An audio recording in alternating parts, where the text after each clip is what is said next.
Maybe. I clicked the button. It's not there.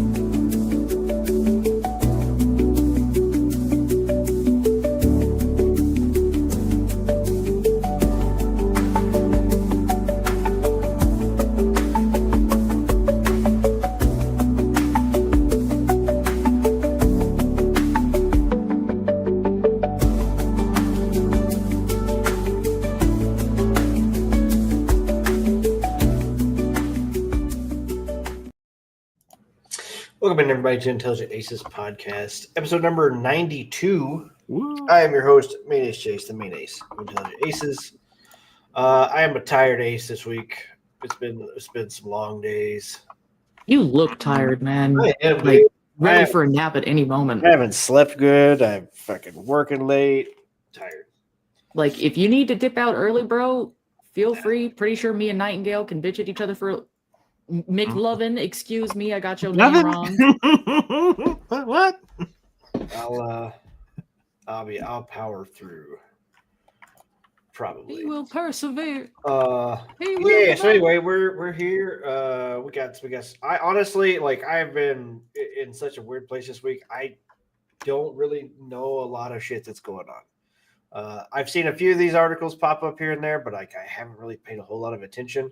I kind of wanted to maybe do a deep dive on the Steam Cube.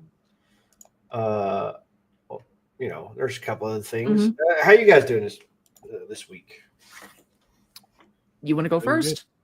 Doing good. It's been a busy week.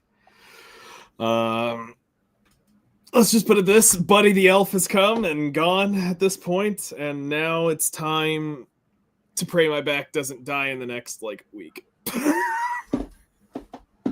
So, other than that, working my ass off. Battlefield with Ace at night. Boomer Squad's been fun.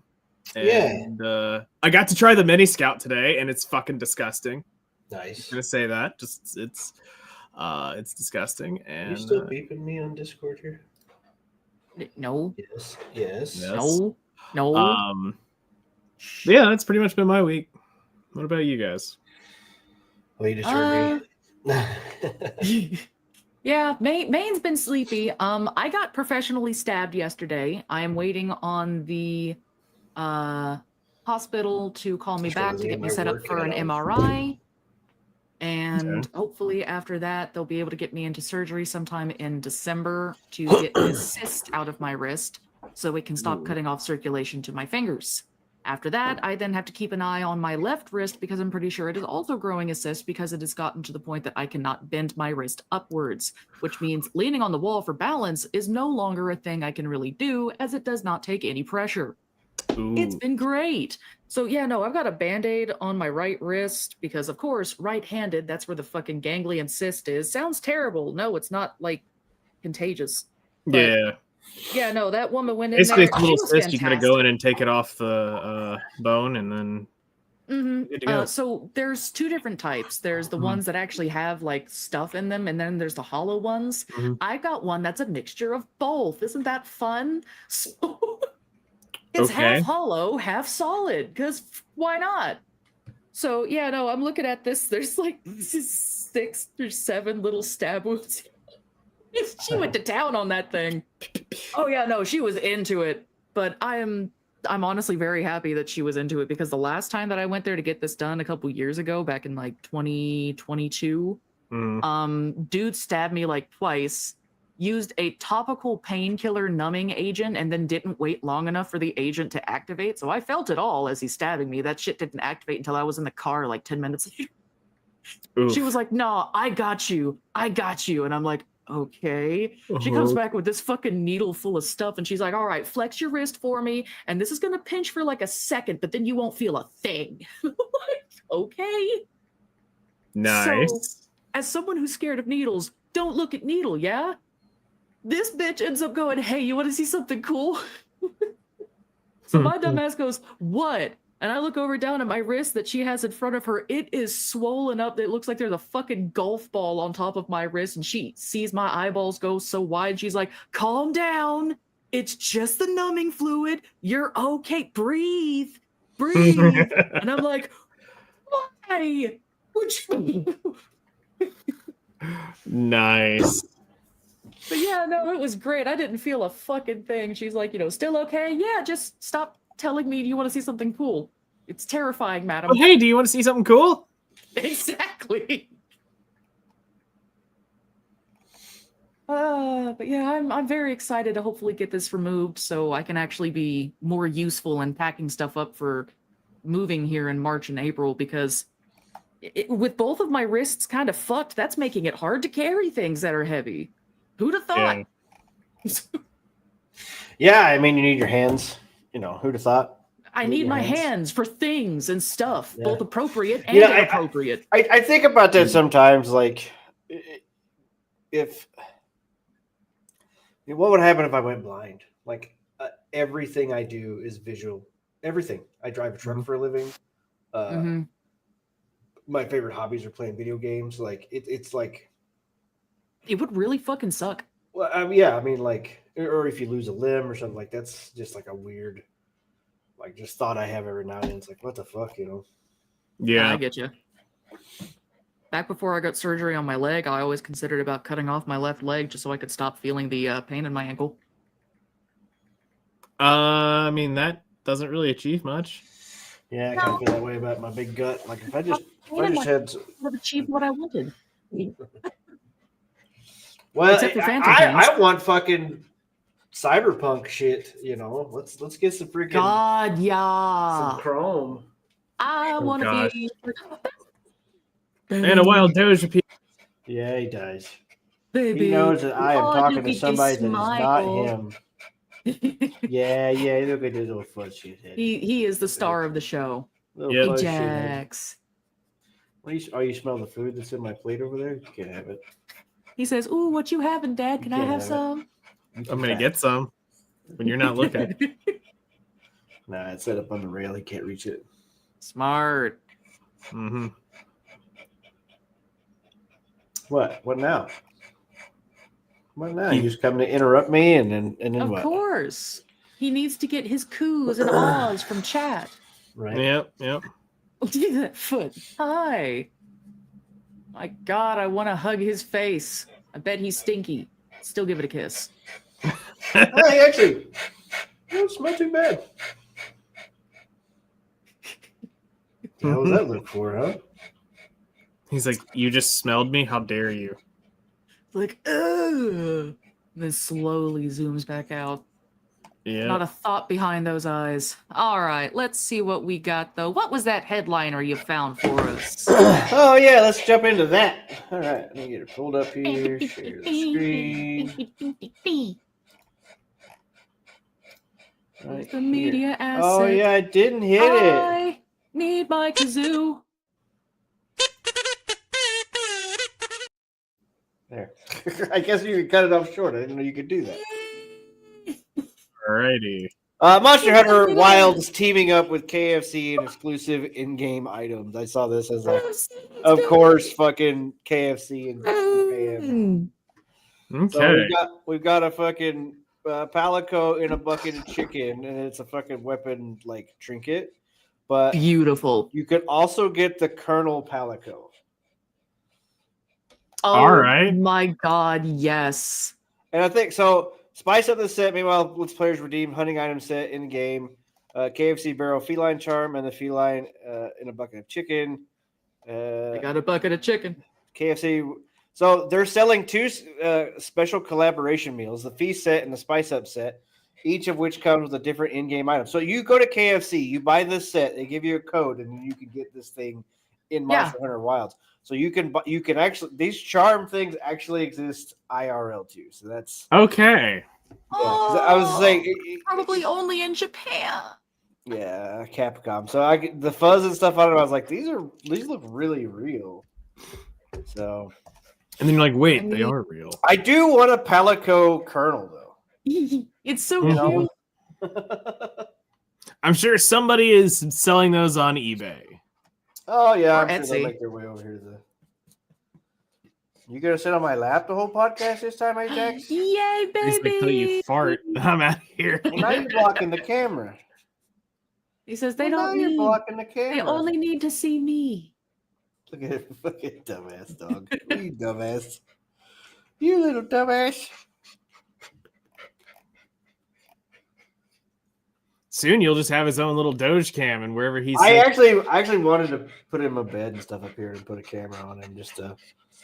You think I'm talking to you? Don't sneeze at me. You want to get down? Get down? Good boy. What? I thought you were going to get down. Well, get down. Don't put your butt in my face. Get down. And he's like, nope, here you go. Present for you. Bombs away. So, yeah, so anyway, I see Monster Hunter at KFC, and then this is like, that's a pretty interesting little titty bit thing there. So, Yeah. So here's the feast meal, which you get some fucking art and stuff. It's a sticker set. According to Capcom's result for the 3 months ended September 30th, 2025, Wild sold just 160K units during that period. Oh, wait a minute. That's fewer than the previous quarter, and the game has sold 477K units, which Capcom called soft. Yeah. So, post-launch sales of Capcom's Monster Hunter Wilds sequel to its best-selling game of all time, Monster Hunter Rise, continue their decline in the company's latest financial reason. Yeah, well, it's because your game is still unfucking optimized. I haven't even bothered trying to open it up in like last year. I haven't. I think I have it installed on this PC, but like, because I installed it when I first got it to see what it run like. It ran great, and then they have like a shader cache bullshit thing happening, and then it starts stuttering for me. I'm like, why? I was literally like, when I first got this PC set up and everything, like I was running fucking ray tracing and all that shit, fucking buttery smooth. 2 weeks later, it won't fucking run at all. My hardware didn't change.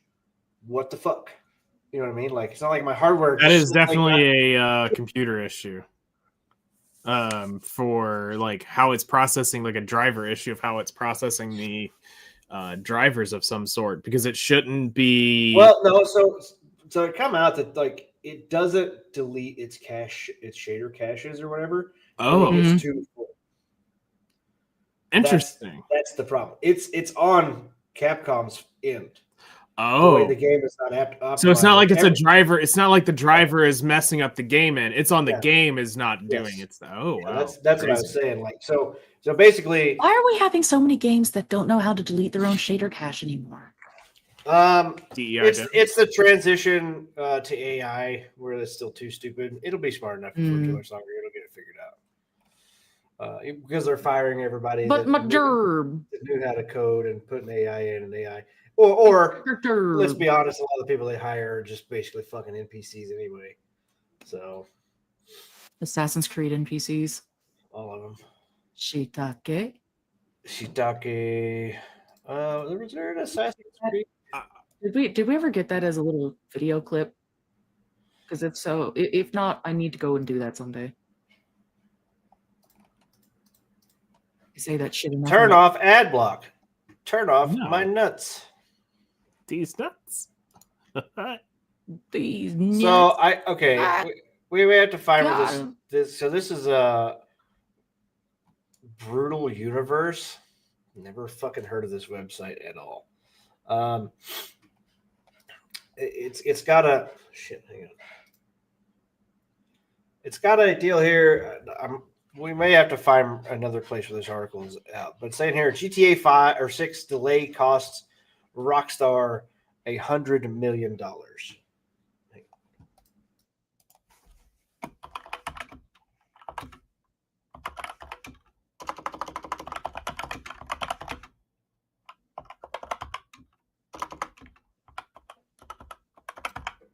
Just trying to see if I can find it. Blow my nose. And it's still not perfect yet. I started talking and my nose plugged up. What the fuck? Anyway, so I've got one that's this. I've got it that says delayed is to cost 60 million USD. Yes. Wow, that's not what I wanted to do. Why is it costing so much? I don't know if Well- this is it, but this is what I just found on the first Google search of it. But I didn't find the 100 million article that you found. Yeah, well, delay of Grand Theft Auto 6. it popped up on. Well, okay, then here's a game rant Insider one saying the reports- delay could cost 100 billion or half a billion. Jesus. We're getting a lot of. What is wild with these reports. numbers? Where are they getting them? Like, that's game rant. We noticed that ads aren't being displayed. Go fuck yourself. Get the fuck Can I out. get an ad blocker that blocks the ad blockers notifications, please? We need an ad blocker to block the ad blocking notification block. I'm Yeah. sure it exists. Probably.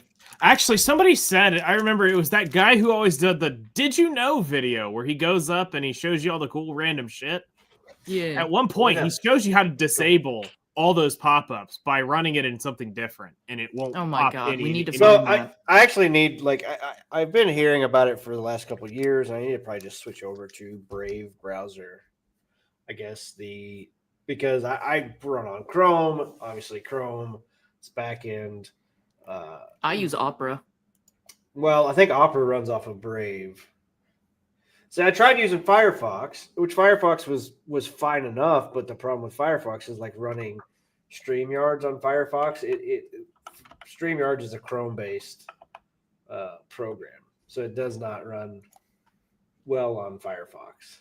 And I ran into a lot of that stuff over there. So I just switched back over to Chrome, but I need to switch to Brave, I guess. Anyway, yeah, GTA 6's latest delay could cost $500 million. That's 500 million, which is 60 million and 100 million. These are they're just throwing fucking numbers out here, man. Like I think these are just clickbait, right? Finance I professor Rob kinda feel Wilson, like a it video is. gamer, told Video Gamer GTA 6 month delay could cost $500 million in loss. Okay, we're gonna read both articles. We got one that's 60 million, and we got one that's $500 million. So let's read both of them and see if the same guy said different shit or what, like if they changed anything. So I'm curious.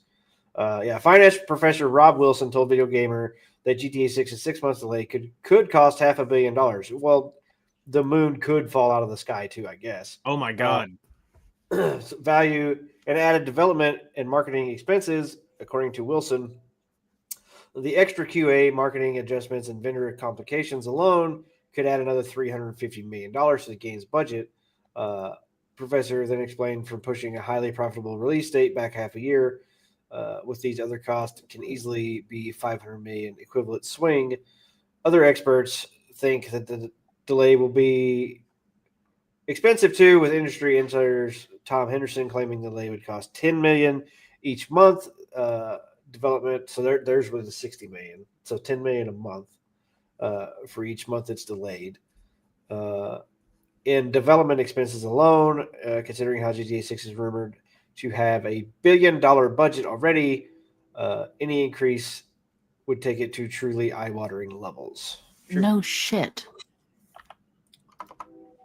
These costs may be worrying, as some fans believe GTA 6 could cost as much as $100, and millions, potentially hundreds of millions, in extra expenses could make Rockstar more likely to ask more for the game.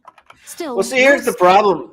GTA did not make. Well, I mean, okay, they did make money off the sales of GTA 5, clearly, Mhm. but they made more money off their shark cards. And I guarantee they're going to be fucking pushing this shit day one. You know.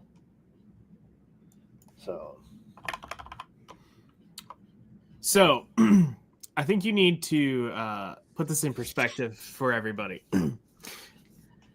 Do y'all realize that Grand Theft Auto at this point could have built a B-2 bomber cheaper than Grand Theft Auto 6?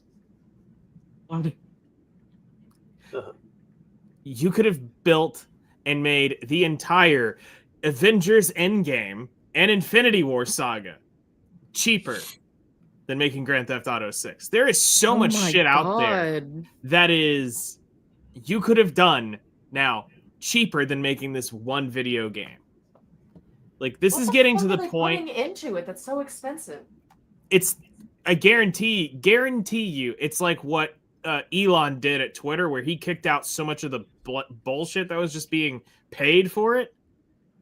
And I'd be willing to bet that it's a lot of overpaid people doing fuck all, and there's a core of them that are actually doing all the work is a part of it.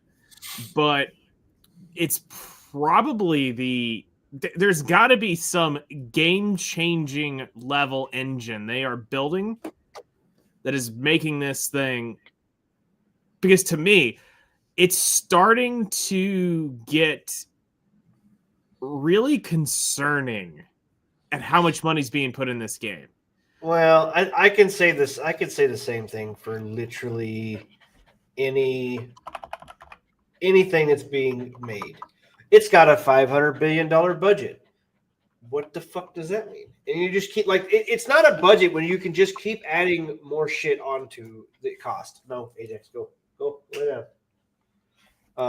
You know what I mean? That's not a budget. That's not how budgets work. Like, you are given a budget. You're supposed to stay in that budget. Like, not just adding hundreds of millions of dollars onto each budget. Right? Like, doesn't make any sense to me. Like, and I watched the interview with Uwe Boll. I don't know if you are familiar with him. He did some. They were kind of touted as like very campy video game adaptation movies. Like, he did I think Blood Rain and a couple others. And everybody's like, oh, Uwe Boll. It was kind of a running joke, but they did I watched an interview with him where he did this video game based on it was a movie based on a medieval style video game. I don't remember which one it was. Anyway, he got like Jason Statham as like the lead actor, and and all this stuff. And he's like, as the producer of these shows, like, I got a $10 million budget. Now, like, if it was a movie like Fast and Furious, obviously Jason Statham's going to want, a lot more money for that role. But as the producer, I negotiate all that stuff. I negotiate his pay. I sell the roles to these actors to make it seem like it's worth their time to do it, even if they won't make the same killer money as like a big blockbuster movie would make, right? Yeah. And anyway, like, he kind of gave his insights on budgeting and like making a movie and stuff like that. And I feel like video games used to do the same thing. And now it's just like, well, we're going to need another $1 trillion to produce this game. It's just like, to me, like, they just stamp these checks and everybody's like, well, video games are going to be $80, $90, $100. It's like, they can fucking make them any price they want. They were $80, $90 in the past. They have been, generations ago. But here's the thing. They were a complete game back then too. Well, that's true. Not They just were that. They were a complete game, but what is outselling everything this last couple of years? The low budget games, the lower budget games. Yeah, the ones that aren't charging $70, $80. You know what I mean? But, Silk Song. Yep. The Expedition 33, Helldivers was massive. Power World was really massive. Mhm. Hello, Olympicus. Eli. So there was, this Arc Raiders game, obviously, it's a $40 game. Like, it's the one topping chart. It's the one that these are the games that are actually drawing buzz from gamers. Now, Battlefield 6 is a AAA game, but they had to fold a lot of steel to make that one worth it. Really. Yeah. You know what I mean? They folded in almost every one of their actual game studios worked on Battlefield 6. And they're just spread too thin, I guess. Maybe their ambition's too high. I don't know. I don't really understand, like, a game like Assassin's Creed Shadows. Like, if you're literally not, a game that could have printed money. Well, it's not just that. It's like, why did that game cost so much? Why did they need 14,000 employees? When you've made other Assassin's Creed, you made Odyssey fucking 10 years ago. And that map, I don't know 1-to-1 of how big the maps are. That map was huge. But for sure, I don't know how big Shadows was. But like how big Odyssey was compared, like it can't be any bigger. You know what I mean? Like unless you're I'll see if I can find it. all of Japan or some shit like that. Like I don't. Like what are you aiming Japan knows you're here. So why are their budgets up that much? And that's been my biggest question. Is like, so from up till 2020, any of these games that come out in 2020 is significantly smaller. Well, yeah. So assuming what? So they're saying is a lie. I see no total land area. I got Nemo in here. She's a VTuber. Hey. They're saying it's around 80 to 130 kilometers versus 256 kilometers in Odyssey. Right. So significantly smaller. Maybe there's more detail or whatever, but like I said, why are these budgets so massive? And I kind of said the same thing about like Horizon Zero Dawn. Like I've done this before. Their initial budget for the first game was like 70 million. For the second game, 240 million. I'm like, why is it 4 times more expensive for a sequel when most of your assets can be reused? You know what I mean? Like you're releasing it on the second one came out on PS4 as well, right? And then I believe so. And then it was like it was in that fucking transition period of it's PS4, PS5 is still in a transition period, and the PS5 is almost done. You know what I mean? Like they're still talking about PS4 versions of games and shit. So I just pulled up. I mean, it's probably not completely accurate to the T, but outside of Grand Theft Auto, Star Citizen is a 630 million, and that game still hasn't released. Well, but it's in an open beta, whatever. Well, it's a fucking money laundering scheme. Yeah, that money laundering. Yeah. Cyberpunk 2077 was 440 million. That's still okay. We're still less than half the value of Grand Theft Auto.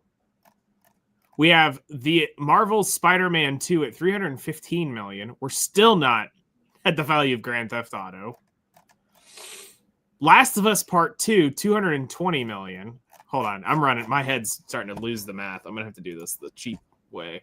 Let's keep going. So it's 630 plus 440. There's $1 billion. Then we add in Marvel's Amazing Spider-Man 2. The Last of Us at 220 million. 1,385 plus 220. Horizon Forbidden West is another 212 million. Spider-Man jumped up over 200 million. And then finally, if we add in Call of Duty,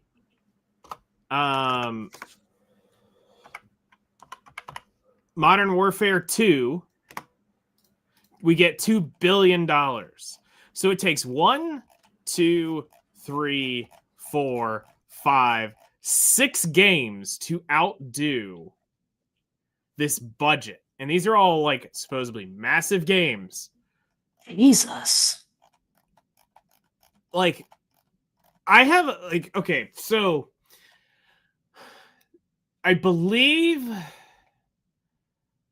it was Aeon, Terra,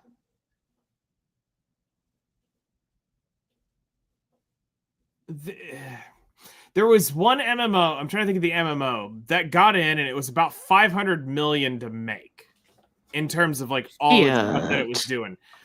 And what happened is they basically got so much funding for it that they ended up not being able to pay the loans back off of what they were making. And they over put in the budget so that by the time they came into full live service, they weren't generating the money because they had overspent. Yeah, they made a cool technical game, but quickly they had to let people off because they weren't making money. And so then their dev team died down, and it was one of the deaths. I can't remember, like I said, it was one of them. I don't think it was Terra, the more I think about that. I'd have to go back because I have a list of them all saved of the reasons why they all died. But this one died because they overfunded the game. Which is one of the rare cases for the deaths of MMOs, is normally not the funding of building the game. It's normally something they've done, how the game is balanced, the actual like game engine stuff of what they're doing for it normally causes it to fail. But they ended up getting so much funding put into it because they kept extending it, and then eventually it couldn't. They went upside down and they couldn't come back on it. The AI overview that I found, because I typed in MMO that cost $5 million to make, then did over budget, says Pantheon Rise of the Fallen, maybe? Maybe. If I'm wrong, I apologize, Pantheon Rise devs. I am a curious bumblebee bumbling through life. Do not be mad. Pantheon? Maybe this was it. Because it was a 2024. It should have been a little earlier than that. Pantheon. It may not be Pantheon. And this is 500 million, is what you typed in? Oh, no, 5 million. 500 million was the number. My bad. Yeah. I was a couple Should've been zeros around- off from that. It should have been 500 million. Destiny. Right. I typed in this- 500 million and it's literally highlighted just Destiny. Right. I'll have to go dig through one of my old hard drives because I've got all that information from where I was researching building my MMO. Another one says Star Citizen. It's not that. It's a fantasy. It's like a combat fantasy. The thing about Star Citizen, the weird part about it is like there is no like official release date. There's no like estimated release date for Star Citizen. But yet you can go and buy like some ship pack or some shit because That's like putting out like skins. $40,000. Yeah. I mean, so, I have So, a I mean, friend you're who not- bought one of those like $10,000-$15,000 ones. Jesus Oh my Christ. god. I'm like, you bought a what? They're huge spaceship nerds. Huge spaceship nerds. Yeah, I guess. I'm like, there is many things I'd rather spend $15,000 on, and it starts with There's hookers. literally everything over a video game. There was Literally a Halo in it, though? everything. There was It was talks supposed- about a Halo one, but they've nuked that. Oh, Imagine. that would have been definitely strange. It's actually something I would have checked Halo out for because I'm a sucker for MMOs. Okay. Hey. Let's see. I'm gonna pull this one up. I guess the dog wants water or something. He's being very insistent. So I'm gonna go ahead and pull this Okay. thing up here, and then you guys can kind of go over it for just a second. I'll be right back. Will do. Bye. Uh-oh. Ah, that Borderlands one. sales were a little softer than we would have liked due to the PC performance issues, says Take-Two CEO, but he's confident it'll have a long tail. Well, I'm glad you're confident because I sure as hell ain't. I remember us saying a long time ago that that's not gonna work. And damn, And- we were right.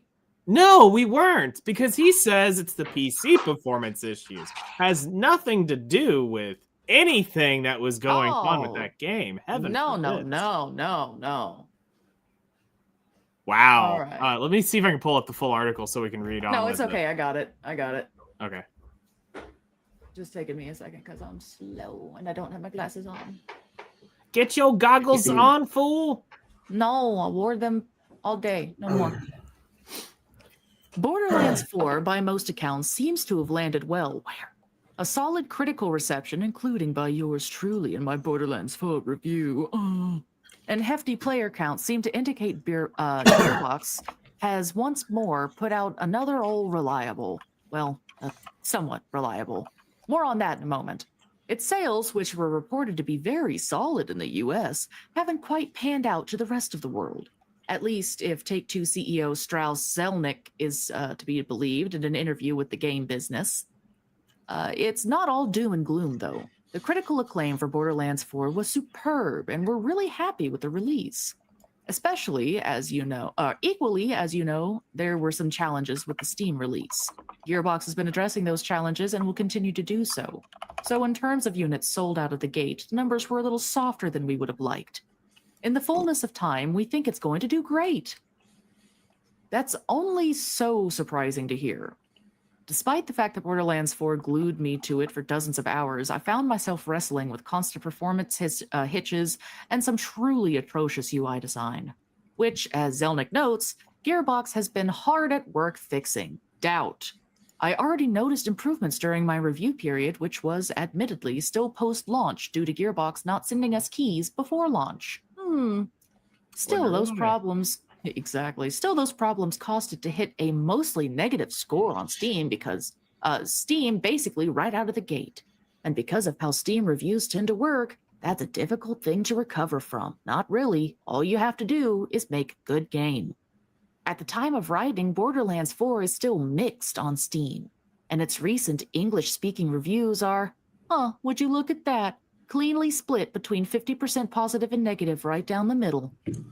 While Zelnick's confident the game will have a long tail, there have been other problems as well. Gearbox's recent Halloween event was a complete flub, even for fellow Borderlands lovers, and guide writer Ray Norris, who was left wondering what the point of it all even is. It all referring to the event, not existential crisis. Although maybe it really was that bad? I don't think Zelnick's necessarily wrong, though, and it's not because my opinion of Borderlands 4 Rickety Frame is at odds with the grumpy Steam public. Borderlands' model has always included a heap of helping post-launch support. Even Borderlands 3 enjoyed several substantial DLCs despite its rough critical reception, some of which were actually quite good. Just anecdotally, games that have launch issues also tend to get most of their more hesitant players once discounts roll around. I've no doubt Borderlands 4 will truck merrily along for a few years, soft sales or no. So currently there are 10,000 people playing Borderlands 4 right now. Each month they have lost 50% or more of their audience. Each month. So that's not good. Each month so far they've lost 50%. Borderlands 3? I did not. Not 3, but 2. Yeah, no, Borderlands 2 was because that's still the GOAT. Of course it is. How many people still online for that wonderful baby? 2,275 are currently playing Borderlands 2 right now. Nice. And it saw a massive spike here in June of people playing it. I think they had it for sale or something again. But hey Chris, how you doing? Suck compared to Chris. Hello there. But yeah, honestly, most of the Borderlands games suck compared to the second game. That is my personal favorite. Borderlands 2 was definitely something else. It's amazing. And I think it's probably the fact that what all was available to do in it and how busted some of that shit could get allowed you to really do some things you just can't do in the others. Mm-hmm. My biggest gripe with how Borderlands plays out is how it plays out. Okay. So I thought 1 was amazing. I thought 2 was obviously better. But it added on, like it continued. Mm-hmm. My biggest problem that I had with Borderlands is like every time I wanted to play with somebody else or start a different character, I had to go through that same boring ass intro.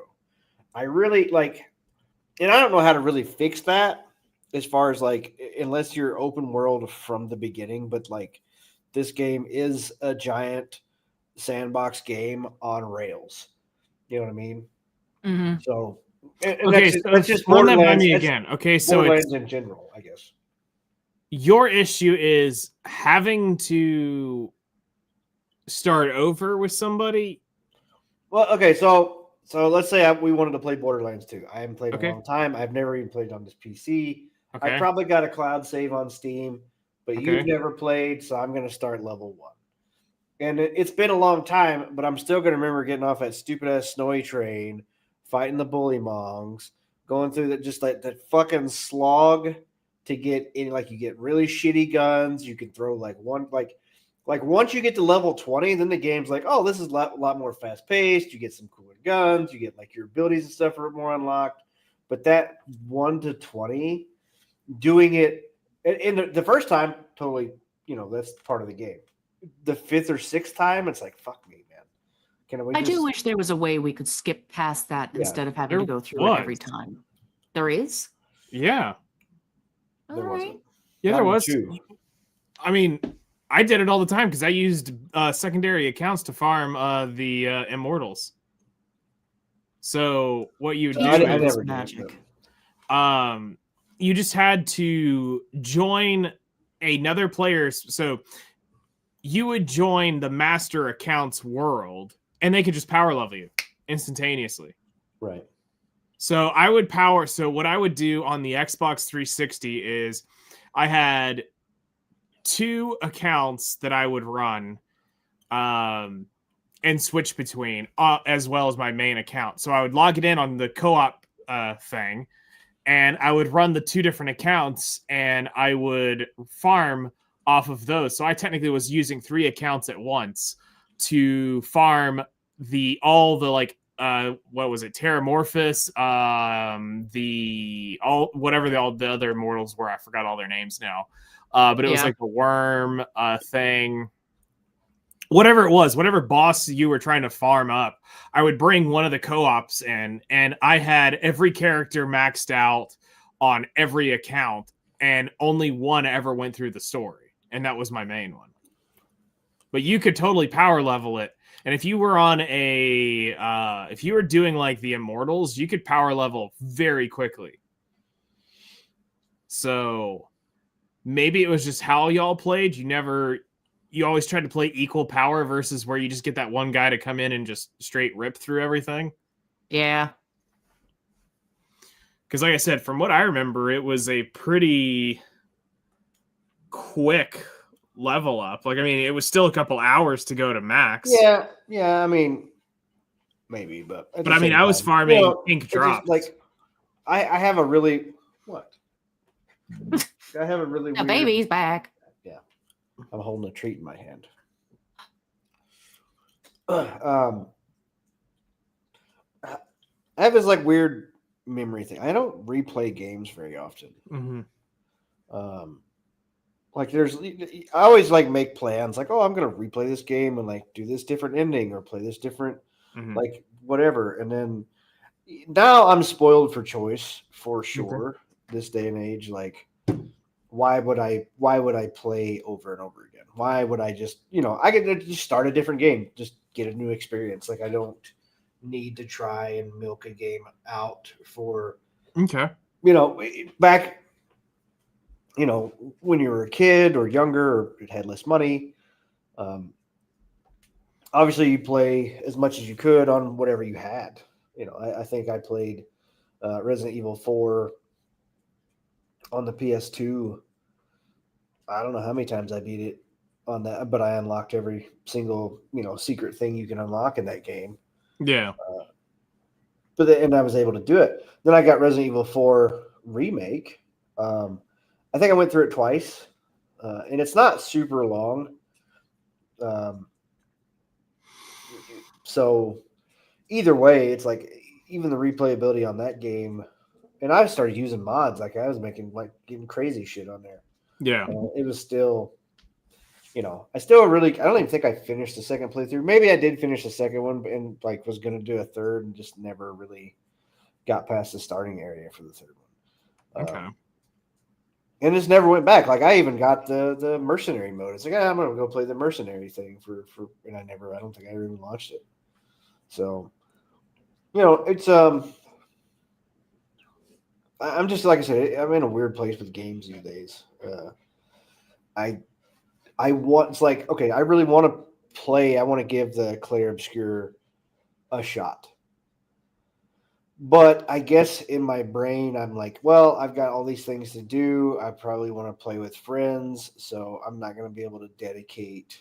I'm gonna fire The the game up. dedicated time you need for Yeah, it. I'm gonna fire the game up and start to play it, and then somebody's gonna get online, and they're gonna pop on Battlefield, or they're gonna pop on one of the other game. I'm like, oh, I would rather go play with them than play solo games. Yeah. I actually understand that dilemma a lot. That's why I haven't Yeah. been able to play a lot of the games that I'm like, oh yeah, I want to try this out. I want to try this out. But every time I start to play, people are like, oh, I see you playing. You want to play this thing? And I'm like, yes, and Yeah, I mean, that's me. It's like I would rather I'd rather be hanging out with people, and different, different story 5-10 years ago when we had the internet, but at the same time we didn't really have the communication. Like Discord. Honestly, like as far as social media goes, I think Discord might be the most addictive. Hear me out. yeah. So I mean, I had a Skype account. I also had a TeamSpeak account. But out of everything that's lasted, Discord's been the one that's actually lasted the longest. but I'm talking about like over Twitter, over Facebook. Oh, I have no idea. And BlackRock owns it. That's true. Not wrong. But I see a friend of mine's name pop online. I see them playing a game. I see them in a voice chat channel or whatever. Like I'm constantly looking at my Discord. Like you know what I mean? Like I'm just constantly there. Yeah. So Okay. that's what I mean by it's addictive. Like I'm waiting for someone to get online to play with. Somebody's going to get online. Somebody's going to be, because I'm bored sitting here by myself. I want to talk to somebody. I don't want to sit in silence or whatever. Yeah. Somebody pops online. Somebody jumps in the Discord chat. Now I can get over there. You know what I mean? Yeah. That's why I said to me, and it's I do like play co-op as well when I'm in the mood. Yeah, it's gotten to me, like I said, now that I'm on PC and got everything set up this way, playing online with friends, because there's a lot of people. I'm in a lot of Discords. I got a lot of quote unquote gaming friends and stuff like that. And really, when I say it's addictive in a way, like I want to get home and see who's online, and then I don't want to leave the house. Yep. Yeah. Because it's like, oh, well, if I log in later, they'll probably be offline, and who knows when we'll get to play next. And Mm-hmm. This is a Yep. weird tangent. it is, but it's also still kind of centered in Yeah. game world, so it Well, still fits. But to me, it's like we just kind of got onto this, and like it's something that Yeah, I I've don't know thought where it came about. from, but I thought about before, like how addictive seeing that little green dot is next to your friends. Oh, I can go talk to that yes. person. Oh, they're in the fucking channel. They're throwing down some Battlefield. Let's throw down some Battlefield. You know, yeah, I see you and Spooky or somebody else in your chat. Like I'm gonna go pester them. You know, stuff like that. So Yeah. it's. And I feel like that's where we find our friends these days. Like we don't go out, we don't really like mingle much, and I don't know if that's completely hurting us. And I've thought about it. It's probably not helping with the loneliness epidemic because Well, everyone no, just wants to stay at home. It doesn't help with that, but at the same time, it's like I want to get healthy. I want to do I have a long list of things that I want to do. Yeah. I've narrowed it down. I need to cut out screen time. I need to cut out games. I need to cut out watching streams and trying to find other people online. Mm-hmm. That would actually have to go to make up the difference in time of day. Like before, if I wanted to plop down on the couch in a chair, fire up the console, play a few rounds of Call of Duty or whatever. But now everything's here. My shows are on my PC. My friends' streams are on my PC. My friends' Discord's on my PC. Everything's here. I sit in this chair all day. You know what I mean? Because it's all right here. I don't have to go anywhere else for any other entertainment because it's all right here. And so like I got to the point. So I built this PC right a few months ago, and like right after I built it, I got this epiphany. I was like, and them, you heard me talk about it. I was like, I need to like get rid of this PC. Like I need to just trash it. You were thinking of selling it, and I was jokingly like, "Hey, you can send it my way. I need a good PC." And you're like, "No, I'd rather sell it." I'm like, Now we're talking about burning it. "I know, it's Not selling it. horrible.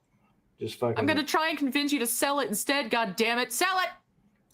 Well, Don't I mean burn that was 6-8 months ago at this point, so I think I'm Yeah. kind of stuck. But You This never is like know. right- The earworms can come back. well, like I said, this is like right after I built it and all that stuff, and I kind of was going through this crisis, and not to say that I won't be going through it again. Like I quote unquote need to get my life together, I guess. I don't know what that means as far as If that we're goes. fair, but- everybody kind of needs to get their life together, unless you've already got your life together. Which then, at that point, I look at you and go, "Hey, can I get some hints? The Well, I fuck mean- did you do to get your life together?"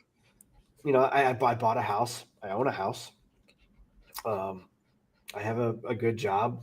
I moved away from my house, and now You I'm across the country. So it's like I don't know what together is, I guess. Because here I am, I just up and moved again, and that was the thing when I bought my house. I was like, good, I'll never have to move again. Yeah. It's one of those never say never situations, I guess. But Never Yep. say die. and I don't hate my job up here. I don't hate my current situation and stuff up here. I really don't. But at the same time, it's just like thinking back on it. What is getting my life together look like? And really, in all honesty, when it does boil down to, is like I probably need to stop playing video games. I need to give up on the one hobby that I've had since I was fucking 7 or 6. You know what I mean? So Yeah. fuck me. What, It would probably do a lot of us a lot of good, although I don't see many of us doing. And maybe not even give up on gaming itself, but like give up on online gaming with other people. You know what I mean?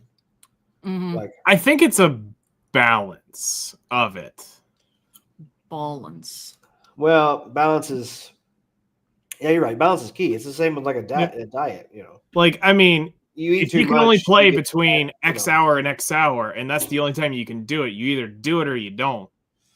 Yeah. As somebody who has their life literally micromanaged down to the hour, I can tell you it's kind of annoying. I can would tell you know. Well, where I I mean, am from 2 a.m. to 10 p.m. I can tell you where I am every day, and when I do or do not have time. For me now, I was going to work a lot earlier, and I was going to work at 4 a.m. Mhm. Now I'm going to work and clocking in just before 7 a.m. Not getting home till after 5, so I try to still get dinner done and 8 by 6, and then I've got like 3 hours. I go to bed at 9, so I've got 3 hours every day. That's mine, and like that's really not a lot of time to unwind, really. Mm-mm. Not And, really. and what would I do if I didn't play video games? Well, you have to now look at because you said it's what 6 to 9 p.m. Yeah, 3 hours. So from 6 to 9 p.m., you are now limited to what is available to you during those time frames. Right.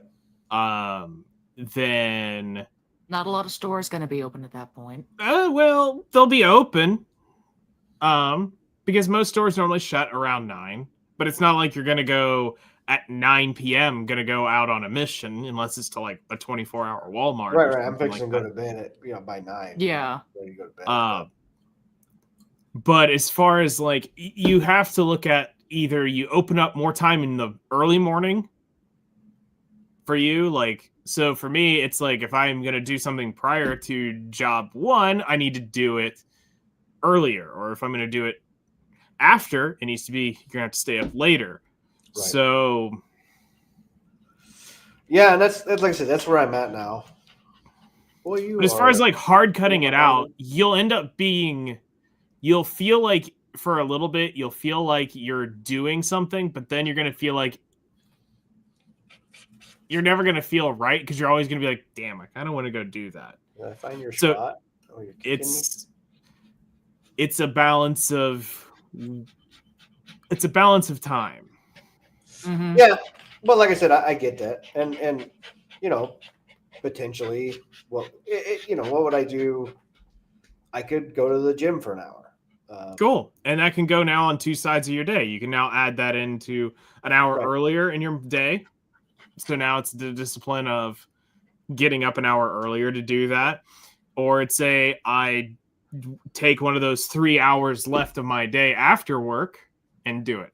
And from what most people tell me, they prefer working out in the first of their day because normally by the end of the day, they don't want to do shit anymore. Right. So, but I mean, you also have to think too, if that is really the case, then you're also dealing with mental and physical exhaustion at that point. So is working out the best idea? You could end up hurting yourself more than helping yourself at that point. Right. But like I said, there's like this invisible, I don't know if it's like social stigma or whatever. It's like, oh, Nemo's online. She's streaming tonight. I should get back and watch her stream because I'm a good friend and I watch their stream. Nightingale's Damn, playing. I guess I'm a shit friend because I barely watch anybody stream. Well, it's like, but that's been my routine. Is like I come home and I watch my friends stream. I don't stream myself that much. Just the podcast. Like I talk about wanting to stream more often, and then I see my friends online, and I'm like, well, fuck, they're online. Yeah, but just think of all the great POV clips we would have had if you'd have been streaming, and we could have had both our POVs of some of the stupid shit we've done so far in Battlefield. Actually, well, I got Meld set up. I actually streamed last Sunday on RV There Yet. So I actually need to come home and fire the stream up and actually jump on there and stream with you because like today, I don't really have any excuse to do it. Today was like I had to cook dinner when I got home. Oh shit. But like today was a great day to have the stream running is because I got a through the smoke double headshot instant kill on 2 people. Nice. Defending a point. Couldn't see shit. Just put my cursor up, pull the trigger, bang, bang, double kill, double headshots. Woo. So, I mean, it's like, that's one of the reasons why I always... There are 2 instances where I wish I was streaming while playing a game. Baby. He's like, come on. One, I was in a Discord chat. We were fucking off with some game, and it was me and Narama were we were talking with about 5 or 6 of us. Then all of a sudden, we both simultaneously harmonized a whole new world because we were just something came up and talked about a whole new world, and we both said it, but we harmonized, and it was the weirdest fucking thing ever. That was one. Actually, there's 3. Number 2, I was with him playing Destiny. He jumps up and out of nowhere, he screams, "Catch a ride!" Takes off, and I'm struggling to get up on this thing. He's shooting shit. It's all heroic. I end up dying because I can't hunter jump that far away. Because you can't catch a ride. No, I couldn't blade dance my way up there because I was doing the blade swing trying to get myself up there because he got too far ahead of me. And then the third one was me, Narama, Hermes, and Asuna were playing Destiny 2 right when it first came out. And we were playing a 4v4 game mode. And to be able to have it recorded where Hermes gets shot and he says there were 6 dudes in that room. When we're like, dude, there's only 4 of us in here. So 2 of them was either us, but we were all dead. But he's like, dude, there were 6 guys in that room. There was literally 6 guys in that room. And it was how it went down, the whole back and forth conversation. It's like those moments I wished I would have had recorded. Most everything else that I have played has been streamed. So I very rarely, at this point in time, play a game and it's not being streamed. The only exception I really have to that was Black Desert. Black Desert, for me, I would spend like an hour after dinner and I would just gather weeds, or I'd go gather water, or go gather meat, or random shit. That didn't need to be streamed because nothing cool is going to happen. But be my damned luck, I get the stupid root off stream, and there was no visible, I didn't have a recording of me finally looting the damn root, this rare root that you get from gathering. So sure, fuck me, I didn't end up getting that recorded, which literally happened, by the way. But I mean, it wasn't like a game-changing experience that I missed that I didn't record. But for that part, it never felt like I needed to stream that. If I just wanted to cook on Black Desert, it wasn't a big deal. But when I play games like Battlefield or any other type of game, it feels like I should be playing it in case something fun or cool happens. Get caught on, a random glitch, whatever. It's there, it's recorded. And I'm not, or if it's a moment with friends, it's recorded. Stuff like that is why I prefer to at least have something streaming and recording, and what happens. Also, do you realize that you are that your YouTube is broadcasting in horizontal or vertical? Ew. Okay, so it asked me.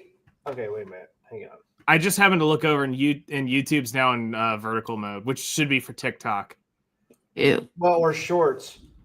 So when I tried to go live, it was like, select your orientation, right? So what I assumed was, and it was like Twitch was like vertical or horizontal, recommended horizontal, of course. YouTube recommended both. Okay. And then Is that why you have two running? Yeah, because there's a show vertical over here. I don't see a. If you look up Mayonnaise Chase, I wound up seeing two forms of him running earlier. Oh, is there two running now? So maybe that's what it is. Maybe you're watching the. I am watching the vertical. Okay. Okay, so. That's I was on the wrong one. So I didn't. Like I said, it recommended running both. Yeah, when I clicked on to go share your link, it was only the vertical was the only one that was up. So it must not have finished publishing. Right. So what was there another you guys sent a bunch of articles. Was there anything you wanted to touch on? So I did the digging on the Ubisoft stuff while I was at dinner. If you want to do the wholesome news thing, I think it's pretty it's cool. It's the Chadwick Boseman news. Right. Which is, for those of you who don't know, he'll be receiving a posthumous star on the Hollywood Walk of Fame, which is going to be really cool. No matter what he played, to me, he was a good actor and everything, so I think he totally deserves it. And I was curious to see how this vertical thing was. I guess it's not going to show. If you tab and you've made it shy. Huh. Add the stage. There we go. Yeah. Nemo took it off the stage. That's what happened. Okay. So yeah, he's going to be getting a star on the Hollywood Walk of Fame. I think that's really cool. And congratulations to him. Yeah. Wakanda forever, man. And the crazy thing is when I go back and I look at all the behind the scenes of him, and thinking about he is battling cancer while doing all of this stuff, and the amount of work it took for him to keep his physique that bulked up, which was kicking his ass, is incredible.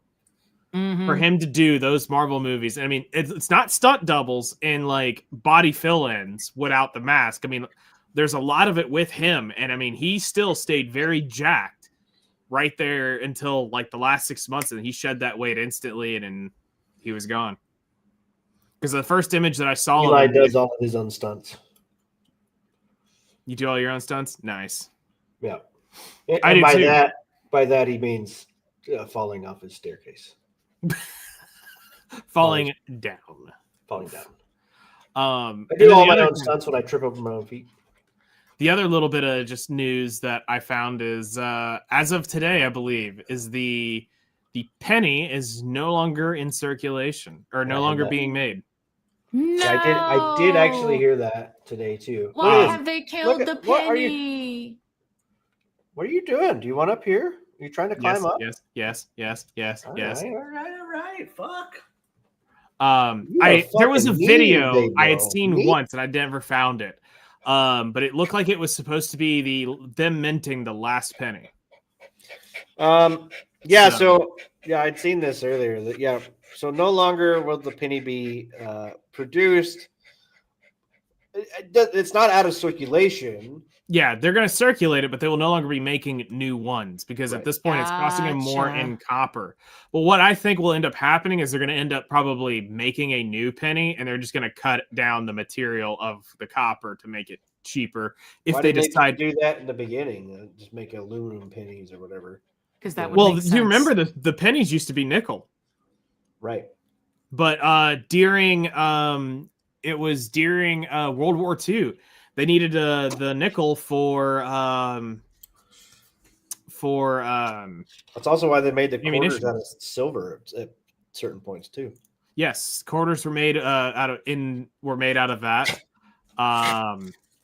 And oh yeah, and it was the pennies were silver too, I believe. Yeah, there were silver pennies as well.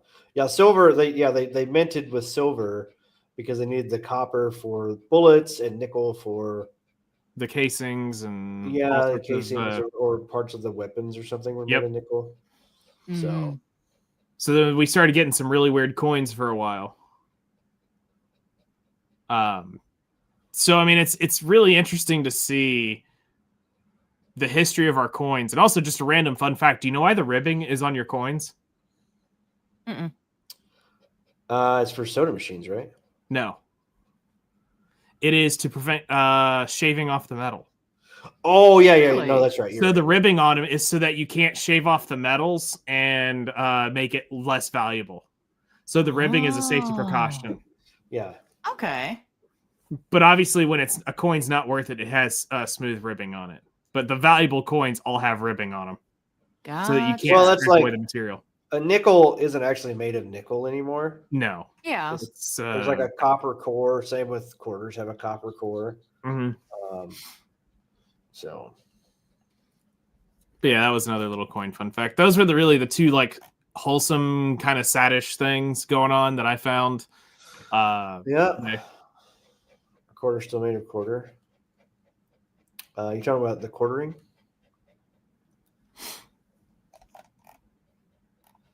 Quarters are made of hopes and dreams. All right, what else? So you had a Ubisoft thing here too. And Yes, so this kind of blew up been today. here this whole stream. So today was a big day for Ubisoft, or was going to be a big day, but then randomly out of nowhere, they suddenly pulled everything. They froze their stocks immediately. The fuck? Yeah, Ubisoft announces the postponement of the release of its results for the first half of fiscal year of 2020 and 2025-2026.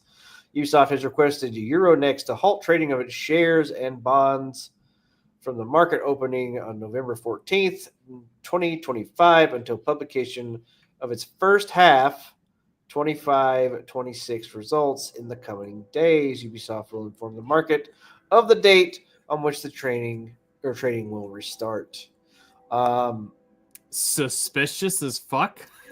How A long little before they're bit. sold to the Saudis like EA was? I mean, Tencent's already bought a quarter of them anyway.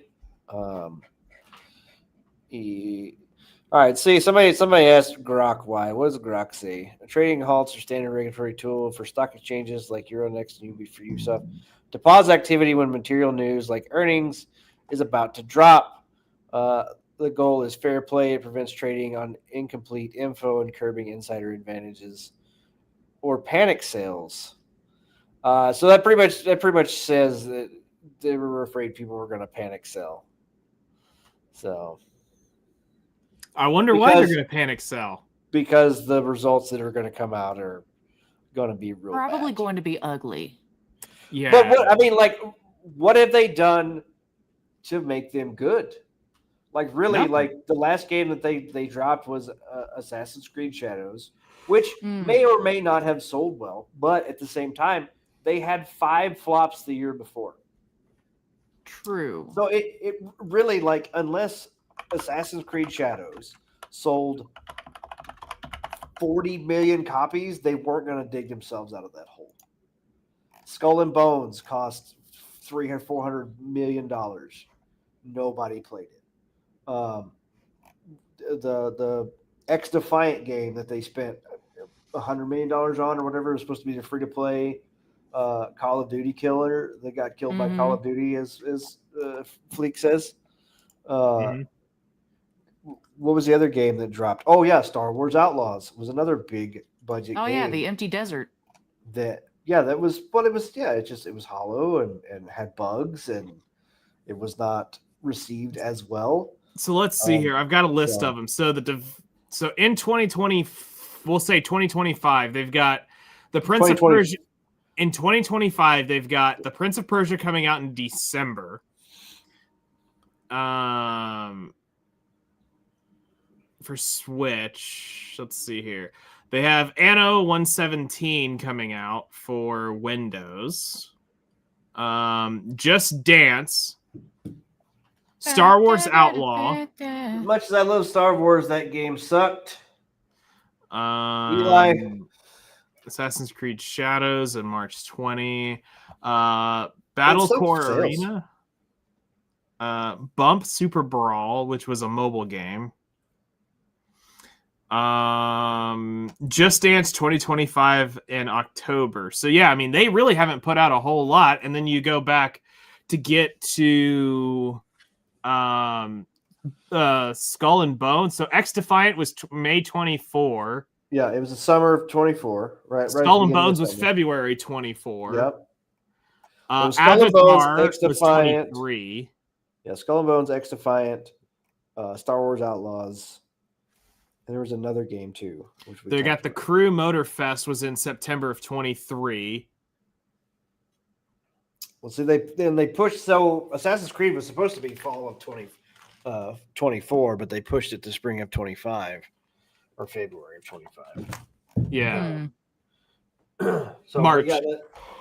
But they had flop after flop. Yeah, that's right. They did because it was supposed to be coming out on, like, everybody was making fun of. Oh, it's coming out Black History Month in February, and they pushed it to March as well.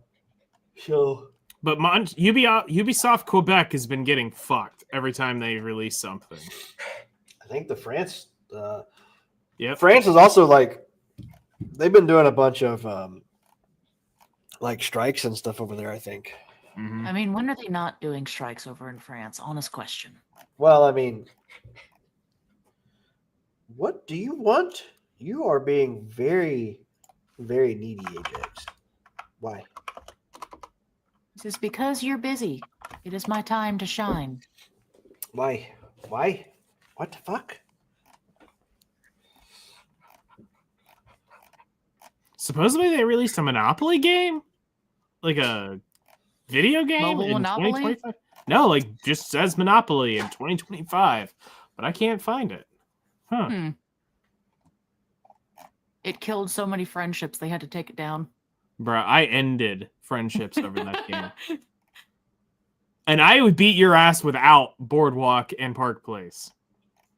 Yeah, that was always the first thing I would trade. Monopoly game.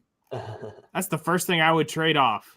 Somebody offered me anything for it, I'd be like, "Here you go."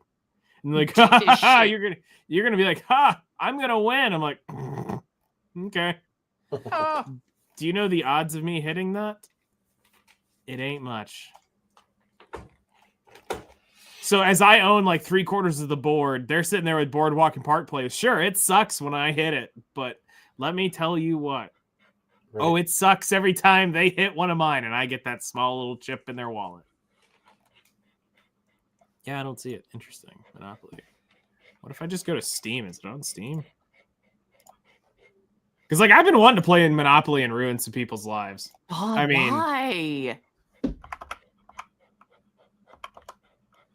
Oh, yeah, Monopoly 2024. There it is. Fuck me. Mostly negative. Oh, God. Is it really that bad? I want to recommend this game, but with the current issues, and my friends and I are not been able to finish a single game, and that flipping blows. Oh wow! Spend 40 Canadian dollars on this game. Not even able. Pretty trash. People can just join private games. Does not work half the time. That's not how private games are supposed to work, EA. This game is dog water. Ubi shit can't make this Ubisoft, service. my bad. Let's see here. Frowny face, full of bugs, not worth the hard-earned money I paid for it. My God, how could this be? How do you fuck up Monopoly? It's fucking Monopoly. Oh my God, for $29, you got mostly negative reviews. God damn, that is actually pitiful. Actually fucking pitiful. So there you go. You could literally have the keys to Atlantis and ruin it. Ta-da! Magic. Absolute magic. Yeah, man. It's just the world we live in, I guess. So yeah, the crazy thing is I definitely think Ubisoft is hiding something. But there has been other Ubisoft news. Is that Ubisoft? Where did it go? Far Cry. That's them, right? Yeah. Leaky pipes. Where'd it go? I had it here. Ubisoft leaked, or supposedly it's been leaked about Far Cry 7 Alaska. Alaska? Alaska. Oh, really? Yes. I posted. I thought I posted it. Did I not post this? Is this what I didn't send? Like I said, there's 1,000 things. I just heard boop, boop, boop, boop, boop. I don't know. I didn't see. You're welcome. And we got excited. And stickers and shit. No. Okay, no, I didn't end up sending the Ubisoft thing. Damn. Okay, so it was on my phone. Son of a bitch. But yeah, so the Ubisoft leaks came out today, and Far Cry 7. Let me pull it up. Far Cry 7. Fart Crime 7.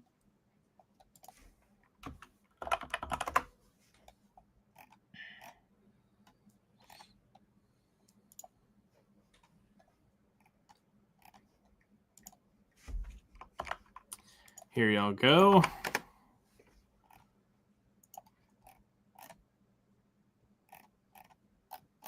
This is one.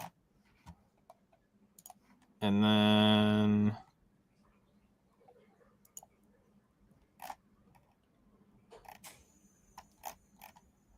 there was an X post I had about Far Cry 7.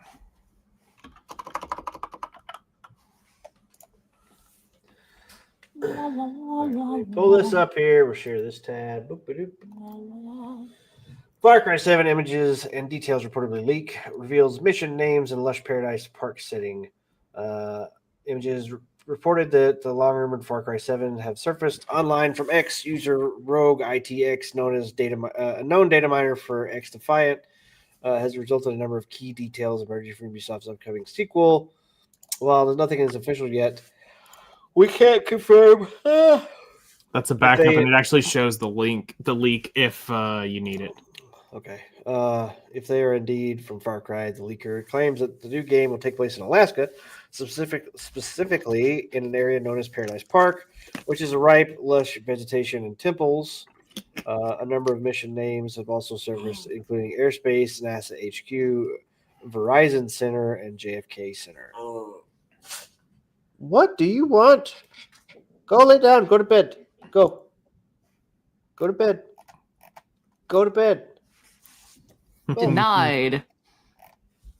Like, nah, bitch, you coming with me. Fucking shithead. It's like, I know you're tired. So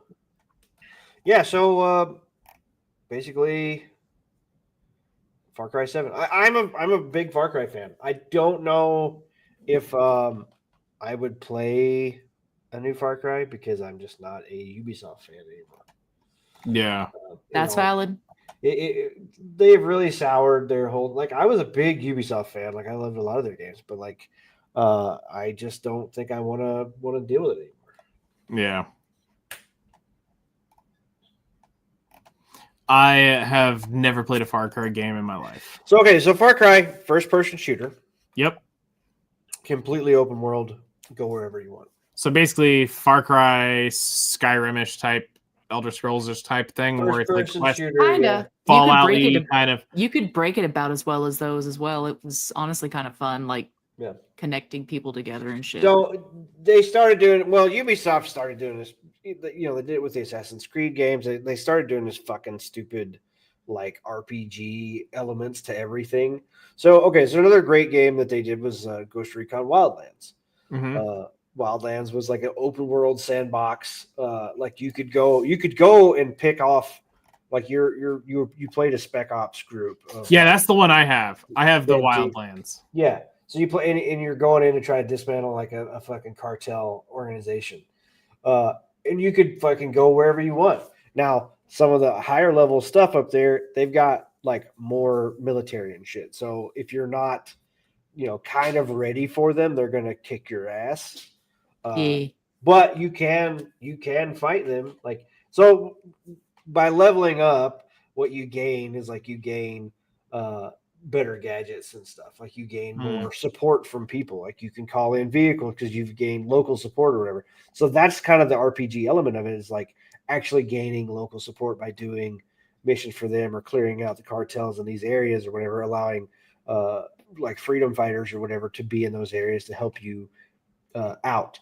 So when you go and then like, and that's just like, oh, you've gained trust now. These guys, you can call an airstrike over here, and these guys, because you're tight now, they're gonna fucking start dropping mortars. You know what I mean? So you can basically just call a mortar strike in. But that's the RPG part of it. Like you gain, so you take on the smaller, like less known gang members or whatever, the ones that are easier to kill, and then that frees up freedom fighter factions. So anyway, to me, the RPG like elements in that game is totally makes sense.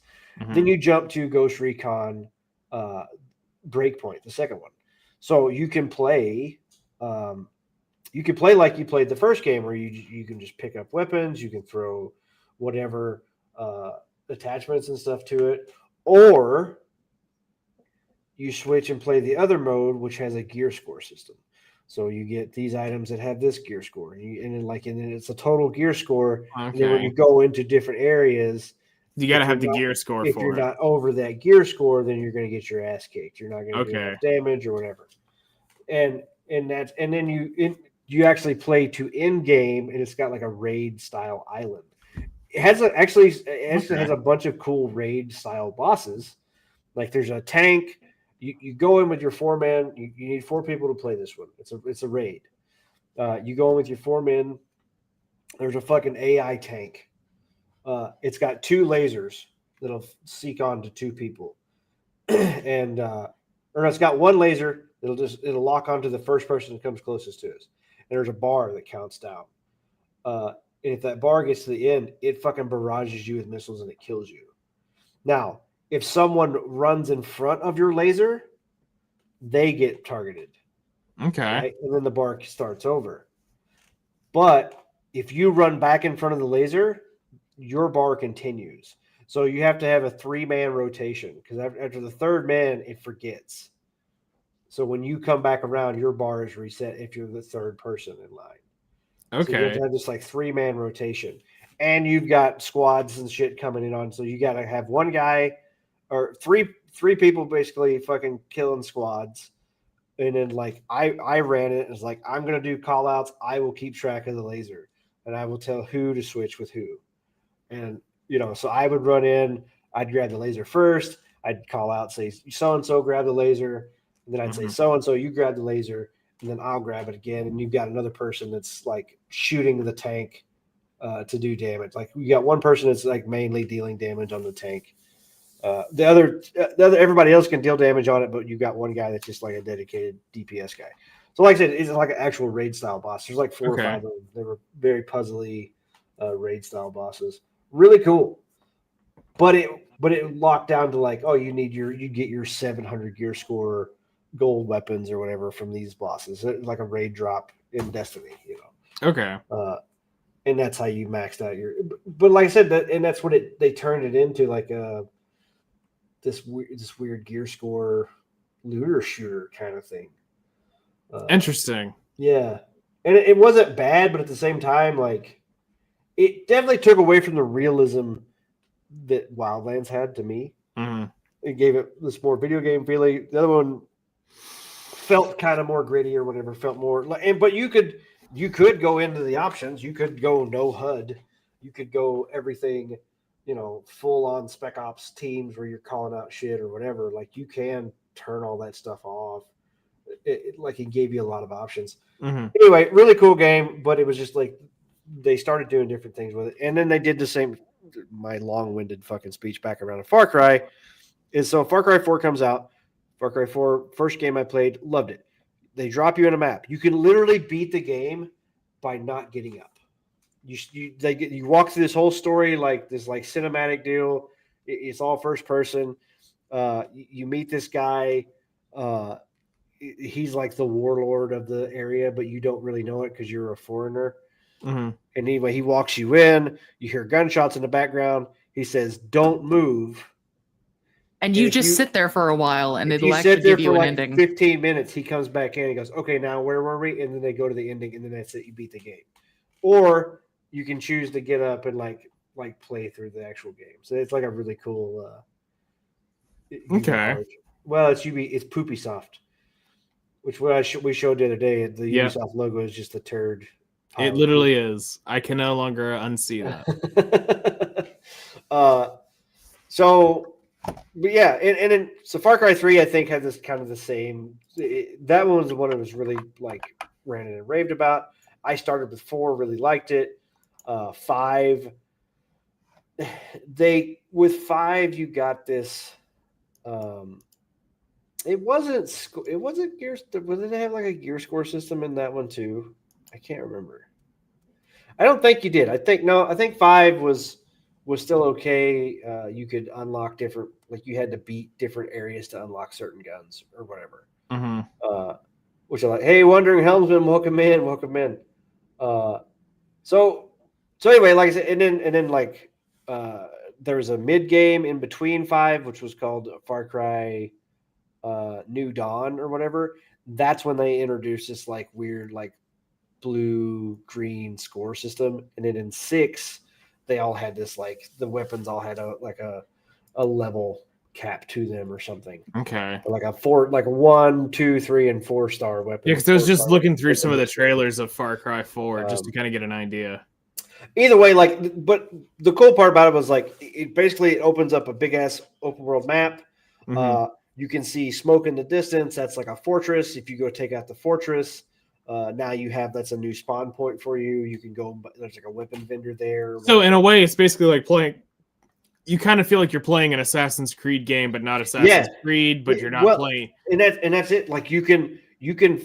Okay, 4 was really cool because 4 was set in like a Asian, like there's fucking rhinos and like crazy animals like tigers and shit in there, and you could fucking run in and like throw fucking bait meat into it and like have a bear or fucking rhinos stampede through the. You could do that. You could fly in with a helicopter with a grenade launcher, just fucking dropping grenades on this little like fucking one-seater sketchy ass looking helicopter thing, or what my preferred thing was, you get a wingsuit. I fucking wingsuit, splash down into a fucking like pond or river that's nearby it, and I fucking Rambo up out of it and just go and stealth kill everybody, fucking throwing knives or a crossbow or whatever, but it was kind of like you could do it completely silently. You could take out the alarm. There's like alarms you could take out, and you could do it from any direction. Like you could go over here, scout down. You could come from like.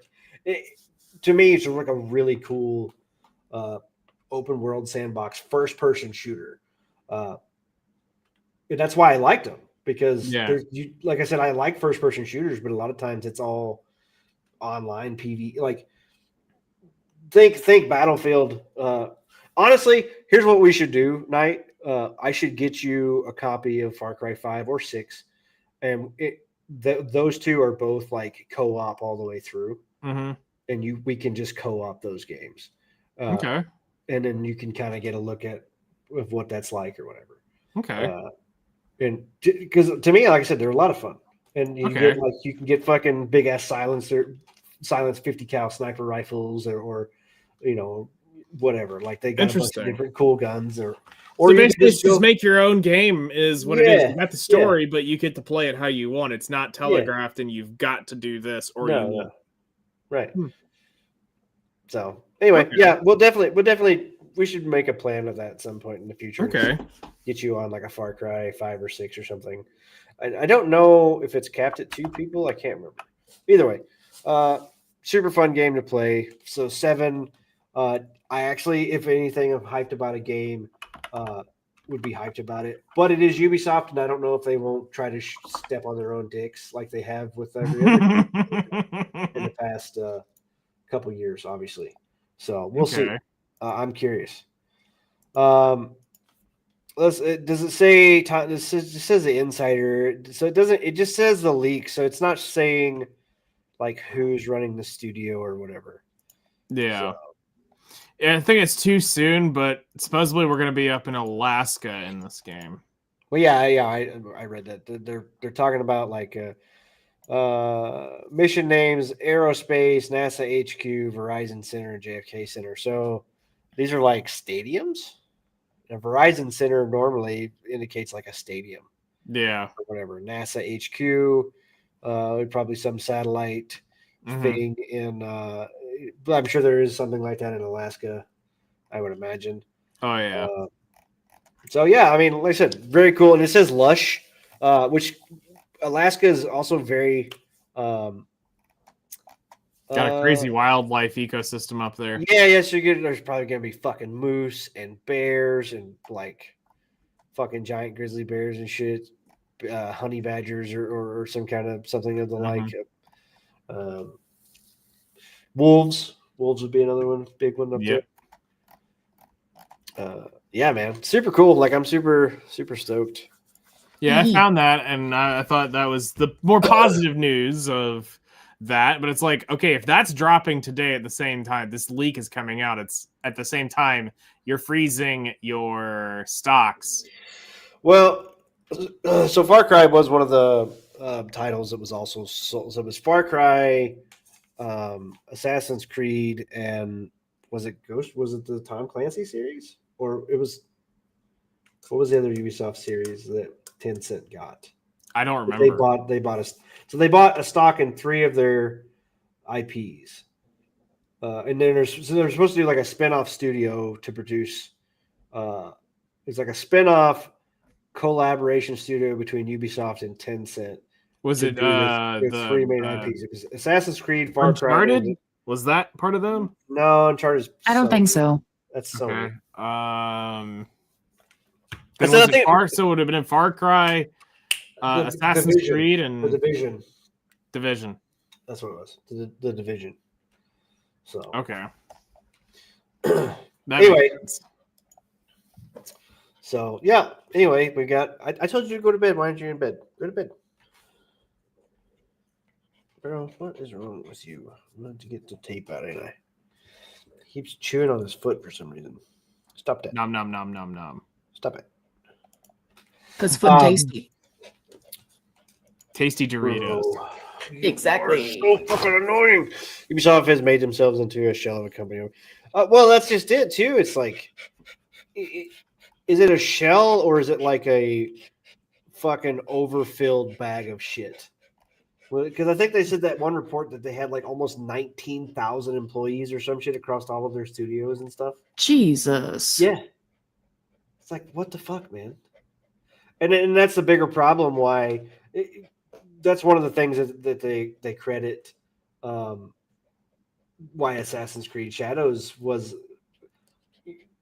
so disjointed. Was like they had like 4,000 or 5,000 people in the credits or some shit. That's wild. So Craig from Side Scrollers posted a video on X, which was just like an hour and 20-minute long recording of the credits for Assassin's Creed Shadows. He just posted the whole thing there. He's Jesus. like, "Oh, this is just the credits for the game," and it got like I forget how many, it was like several million views or whatever on that tweet.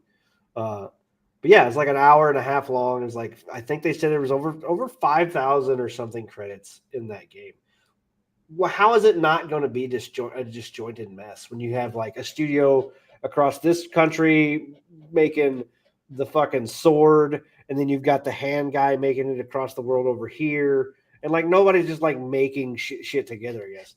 The studio is called Vantage. It'd be a fully subsidiary of a joint venture between Ubisoft and Tencent, and it's getting run by the son of one of the Gamal brothers. Right. Thank you, Helmsman. Yeah, so they actually have a name for it. I knew that they was going to spin it off studio. I didn't know they had a name for it. And honestly, maybe that'll actually save these IPs. I don't know. Like, I don't think it can really fucking hurt them any more than they already hurt themselves anyway. So it's very yeah, it's one of them things. Yep. All right, well, I guess let's go ahead and get to the bigger news. Yeah. That's not it. It's this one. We have a new GameCube. Yay! Actually, so this is the actual video. It's 7 minutes long or 6 minutes long. I figured we just like react to it, just to kind of see what it's up. Fun fact: the only thing the son is now in charge ever did related to gaming was an NFT scam game. Oh, so he was the one that did the Rayman NFT game. Bruh. Wow. I heard there's a Fleekazoid video where he was talking about Ubisoft. So he's like, yeah, he said they did Rayman. He's snorting blow off a hooker's ass in this like NFT game.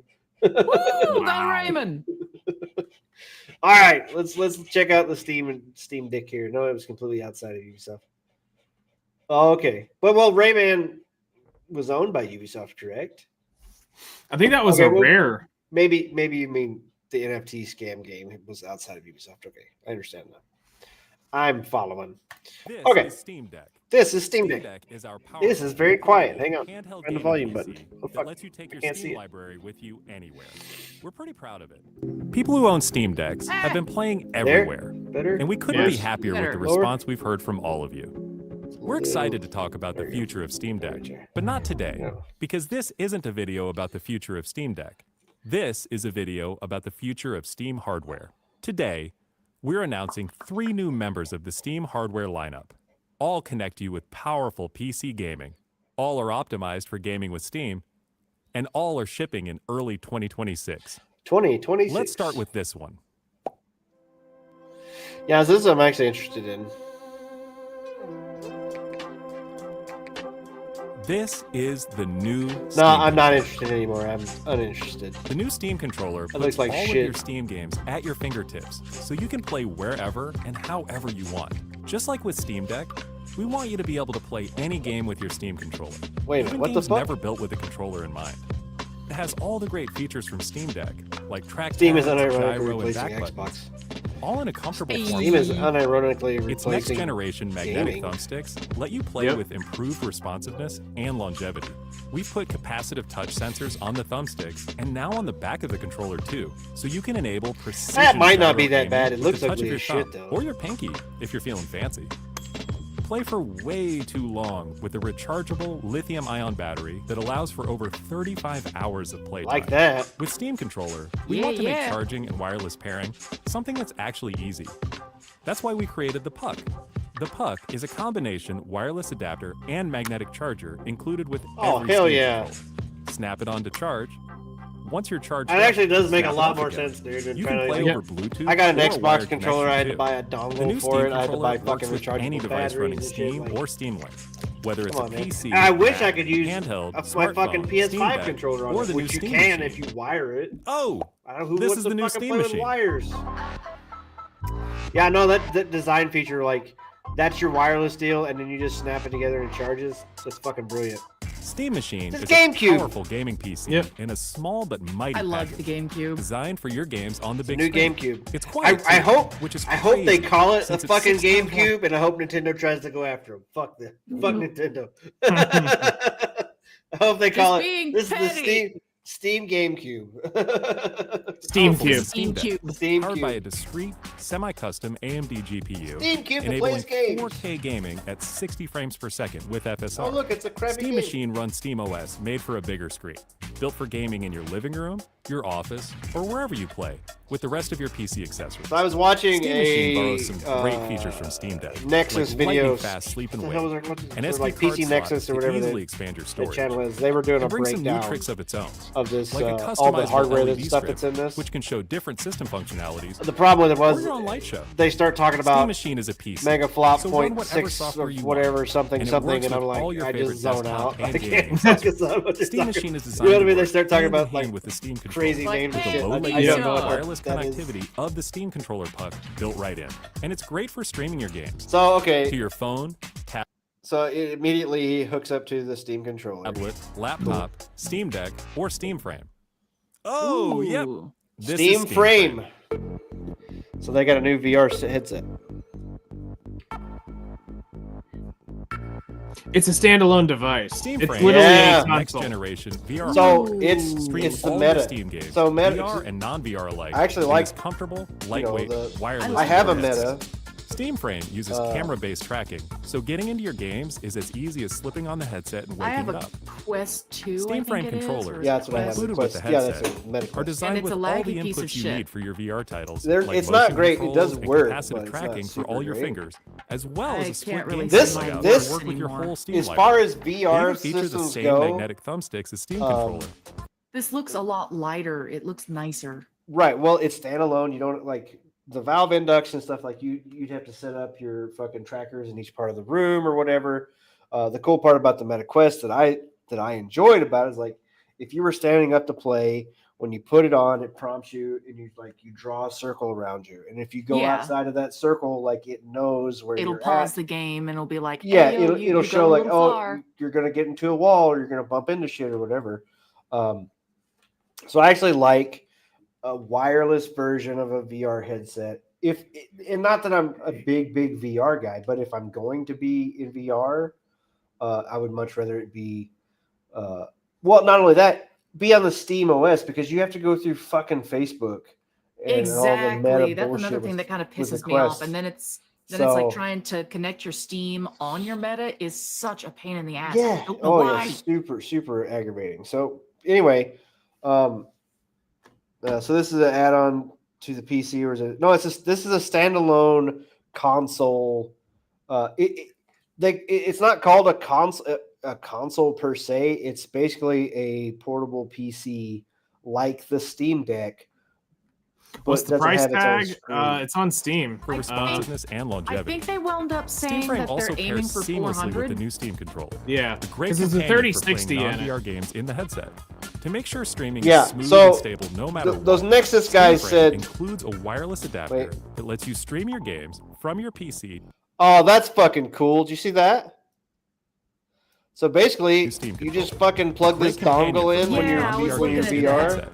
To make sure streaming And is you can just smooth play and it that stable way. no matter what, Steam Frame includes a wireless adapter that lets you stream your games from your PC to your headset over a fast and dedicated Wi-Fi 6 connection. And God, that Okay, looks so- nice. So if you've got I'm a powerful sold. enough, PC, you plug the dongle in, your PC runs the game, and then it streams wirelessly to the headset.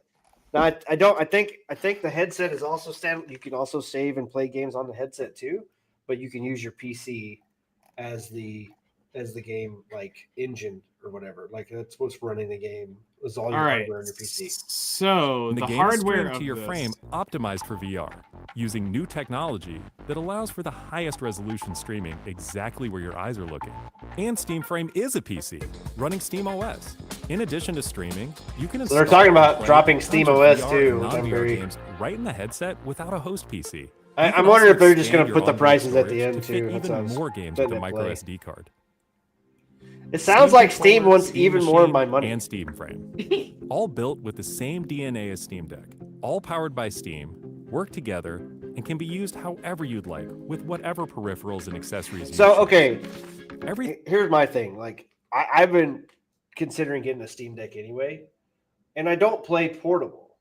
Now, maybe, well, the current job I'm doing now, I don't really have a lot of set down time. Like, if I was parked waiting to get loaded or waiting to unload or whatever, and I had time, it would make more sense. The only reason I thought about getting one is that when I go home for a week or two, instead of packing up my whole fucking PC system, Meta Zuckerberg. Well, that's true. We can bring that up. They did a new Meta AR thing that fucked up in the presentation. Yeah. Oh no. Yeah, like Zuckerberg Poor was lizard fucked man. up on Zuckerberg or whatever. Yeah. Poor lizard man. So anyway, it seems like everything he tries just kind of blows up in his face. You can't help but feel bad after a while. I mean, he kind of probably brings it on himself. Wait a minute, what the fuck is all of? What is that? Don't look Yeah, at the don't backgrounds. just Just don't. Don't. Why did I pause there? I can't. Anyway, I wanted a Steam Deck so I can, when I go home for holidays or whatever, or one of these Steam, like the Steam machine, the cube thing or whatever, if I can just slap that bitch down and fucking plug it into a TV or whatever, and then I can jump in Battlefield and play Battlefield. Wherever the fuck I mean, I'm fucking sold. You know what I want mean? this Like- thing so bad. The Steam machine itself, I think it would be a great investment. And I could put that bitch downstairs and on the TV that I've got downstairs and actually like with Steam OS, I think it's going to have a browser so I can run YouTube or whatever as well, so I can put YouTube. So on here and are stuff the like that. actual technical specs for it.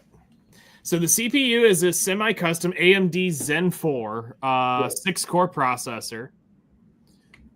It is a semi-custom AMD RDNA 3.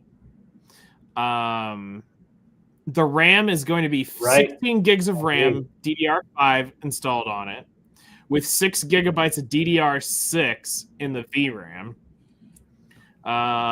It's going to have an internal power supply. It's going to have this. It's going to have Steam Machine models will have a 512 gigabyte NVMe and a 2 terabyte NVMe SSD. It's going to have a Wi-Fi 6 on it, Bluetooth 5.3, the Steam controller, the 2.4 gigahertz. It's going to have one display port and one HDMI 2.0. You'll have two USB A 3.2s, two USB A's 2.0s, and one USB-C 3.2.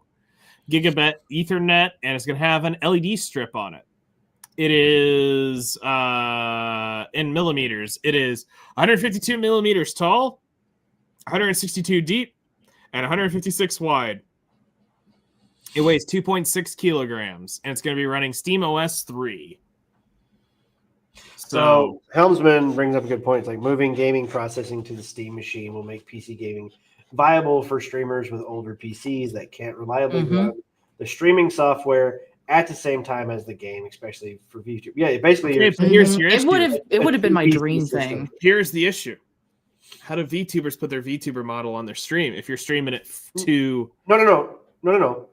He's talking about the game plays off the Steam machine, and then you Okay. just capture it with your PC. So you capture everything. It's like it's a 2 PC setup. I where see what The you're saying. Steam machine will run the games, and your PC will run your model. So now you got to buy a $240 capture card.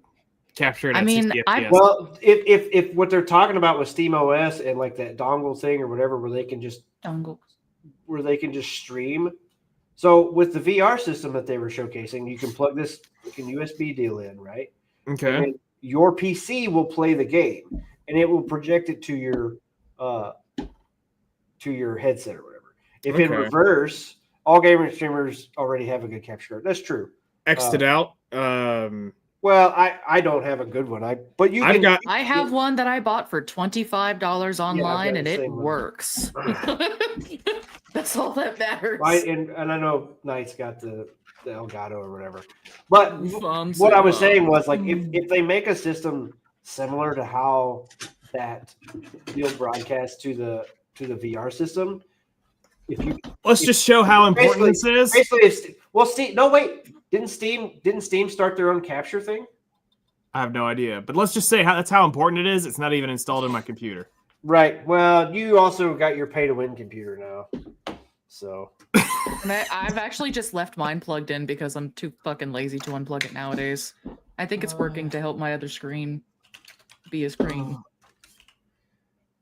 You can't really. I mean, like I said, you've switched over to your pay-to-win computer. Well, even then, what are you using the capture card for normally? You're normally capturing console games. Right. Well, either way, like if you get a capture card, and like I said, I bought a $25 one off Amazon. It's not the best. It does work. It captures shit. Right.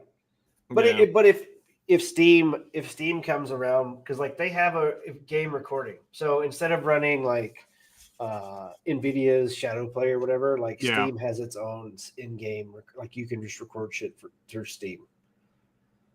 That'd be kind of nice. Well, no, we talked about this on the podcast like 6-8 months ago. Like they dropped That's why I don't remember it. Well, I know because you don't remember what happened yesterday. Exactly. So yes. But yeah, he does make a viable point. If you had a capture card for $400 to $600, whatever this is going to cost. Everything you see here is the culmination of what we've learned from our by those specs. That's probably about $499, $399, somewhere in there. Either way, I mean, still getting a halfway decent PC is like $1,500 to $2,000 to get one. Giving you more like from what ways I understand, they are trying to hit that sweet spot of 400. Steam controller. I don't think they've actually settled on a price all yet. Shipping in early 2026. If it's under, well, I mean, your PS5 hardware Pro is like $700 or whatever now. So true. Like consoles and shit are not cheap anymore. So the initial design of the controller, I was like, I'm out. But then, like, if you got your paddle buttons and stuff like that, and it's wireless, and then you can just fucking charge it through that. Like, you're not searching for 3 fucking cords trying to charge your stupid controller or whatever. Yeah. I definitely like that. Okay, so it doesn't look like they got a price point on this video. So you said. I wound up between finding, $399 and $499 is what I'm guessing based off of the specs of the PC. I wound up finding a article earlier, but I didn't realize we were going to be touching on this subject or not, so I don't think I have it saved. Give me a second to see if I can find that, though. Because it was kind of some of the tech behind them were talking about how they're wanting to price it. So I've got a computer right here. It ain't good by long terms, but it's literally that damn computer for $434. I got an AMD Ryzen on BestBuy.com. I have a AMD Ryzen 5 3400 at 4.2 gigahertz, which is, I believe, what that was. Roughly. Let me scroll back to this shit. Where was it? 4.8 gigahertz, so slightly slower here. It's 16 gigs of RAM, 112 gigabyte SSD. What's the graphics on this thing?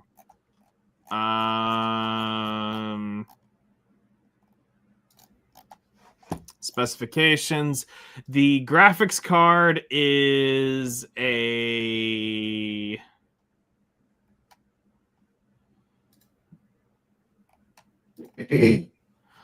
integrated, so it's on the motherboard. That's why it's so cheap. And it's DDR4. So okay, so this has a worse graphics card for $499 or $439. Let me see if I can get anything better. So I'm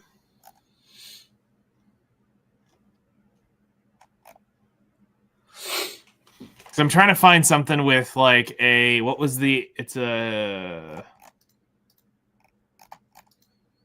storage, 8 gigabyte DDR. Oh, if you want that, I have a website right here that has all of that in bold. I'll put that in the Discord. There you go. So you can recheck before it goes on stream. All right, so I haven't seen a price for it though. this But yeah, is looking like prices around $499 or $400. so. What's going to end up jacking that price up is that 2 terabyte NVMe Bill is what's Duke going to make that more expensive. The old Duke. Okay, so 592 is the cheapest one I can get with an 8 gigabyte VRAM. Basically, to build that computer, it's 592, so almost $600. But you have that compute. You basically have the Steam thing. I think I found the website. It was GameSpot. This is what I was reading earlier. There's that. That's I'm the double link checking it right now. of the computer. It's Gotcha. basically that. Still, that has a slightly better processor, but they said semi-custom, Yeah. so this stuff has been made Yeah. specifically for it. You think the DDR5 prices are getting jacked up because of AI investments? Not really. Well, some that Nexus guy said that the RAM is fixing to go up. So, But you've also got, I don't know. We'll see. So just real quick, it's kind of in the middle of this article, but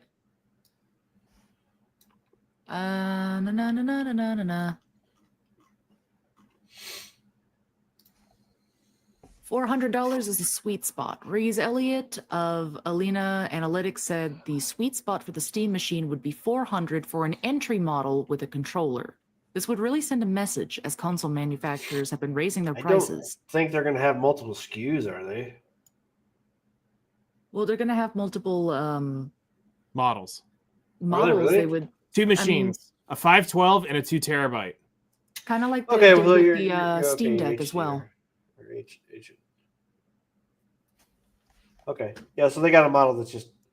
Is Mm-hmm. it just more storage? Yeah, is what it looks like. It's mostly more storage, yeah. They Okay. did the same thing with the Steam Deck as well. You can get one that's like 200. Right. Well, I was just thinking gigabytes, like and then they're one not that's going to half have like terabyte. a simple and pro version like how like PlayStation and No, whatever. I don't think so. So It's going to mostly be storage. So yeah, I guess we'll find out. I'm sure by Christmas. And that's another thing that Steam. So that was a bigger thing. We talked about this stuff when like the Switch 2 was coming out and all these other things were dropping. Was it like, well, the Steam Deck's really good, but like Steam doesn't advertise like Nintendo does. Like they don't have a display in Walmart. They don't have a fucking end cap that shows Mario or whatever. There's no Steam mascot. So they don't really like the only place you see the Steam Deck is on Steam. Yeah. True. Like they don't really like maybe they pick up a YouTube ad here and there. Maybe it's mostly word of mouth from other. Oh, Steam's making something, everybody's going to talk about it, kind of deal. So they don't really need to buy a lot of advertisement because people just kind of start talking about it.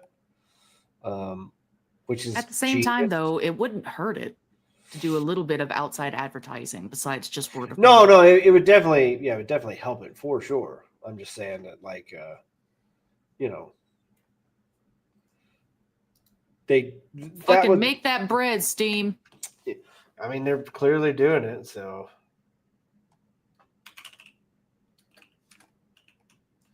I don't know. I'm kind of excited about it. I'm kind of excited. Bro, I about am it. so hyped. Steam's one of the few places that I still actually have faith in. So I'm not. When Nintendo said, oh, we've got the Switch too, I was like, But if Valve, Steam says they're going to be doing something, I'm usually kind of hyped because they tend to kind of keep their promises. Yeah. Doing nothing is winning his Gabe's way. That's true. Exactly. That's true. He's winning lawsuits because people are dropping the lawsuits. I'm still waiting to hear more about what happened when they were all called into Congress on October 8th. Reddit, Discord, Twitch, and Steam because they were all called in, but I've heard jack diddly shit about it. I'm getting antsy. Want to know? I want to be nosy. Yep. Let's. We're gonna start a. Well, I'm looking at some trailers right now. There was let's see, hold on. There was one other thing we wanted to go off on, and that is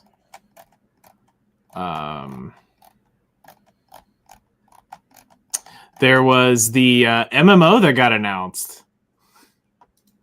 I've been hearing some rumbles about that, but I didn't Wait, really was look that much into the it. was that the anime Horizon. thing?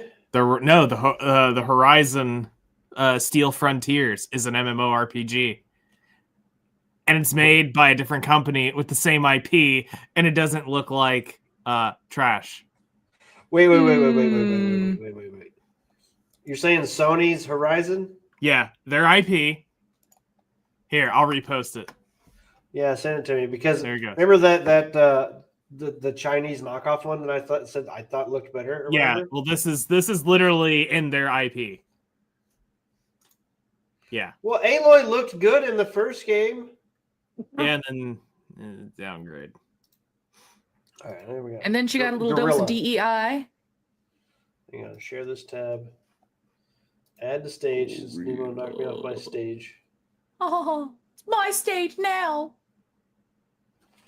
Stellar Blade hotness in the Horizon universe. And maybe fucking play, dude.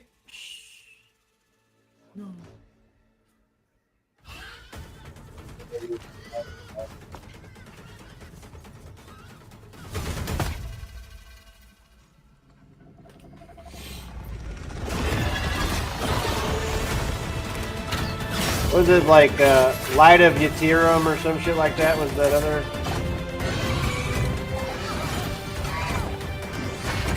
Nah, it's still a little gangly. Well, I want a big, strong dude. Bruh. I need a big, muscly dude. I want to play as the robots.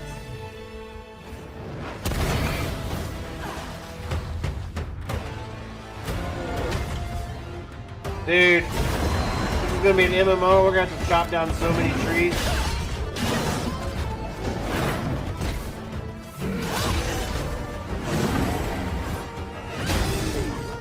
They give me just a fucking great sword, fucking monster hunter.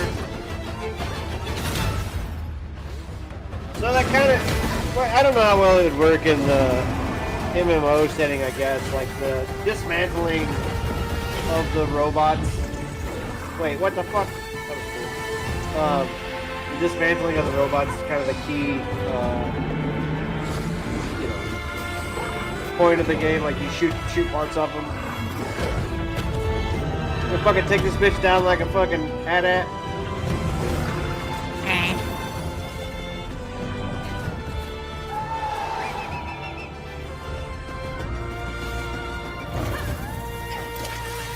Whoa, easy there. A fucking panty shot right off the bat. What the fuck? Koreans don't fuck around. Nah, they know That what they the do fans not. want. They went, as long as you have money, you can have all of the horny bullshit you need. I still want the fucking Lego Thunderjaw. You know they did a Lego Horizon game or whatever? Really? That nobody played? Yeah. We talked about this. Like, it got launched and, like, nobody played it. But, like, my biggest thing is, like, I want a fucking Lego Thunderjaw, like, actual physical thing to build.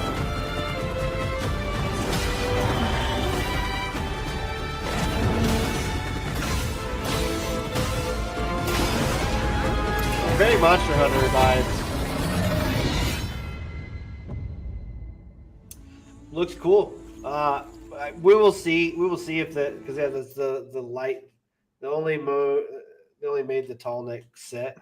Right, I know. Like Thunder, you would think just like a fucking $200 Thunderjaw like fucking model would be a no brainer, but So the only downside, this is not going. Actually, there's two downsides. This is not going to the PlayStation. It's going to be for PC and mobile. So Aw.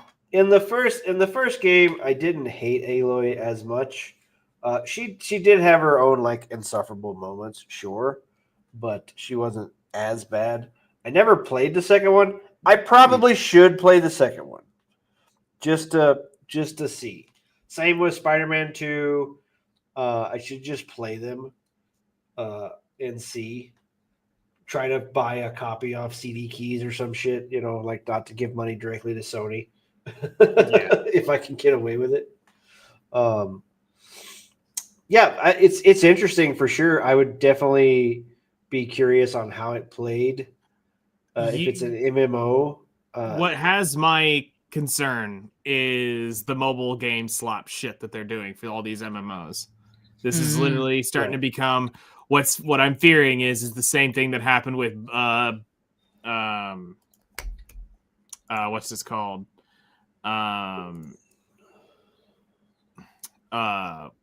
Shit. Blue Protocol. There we go. I finally got it out. Oh, right.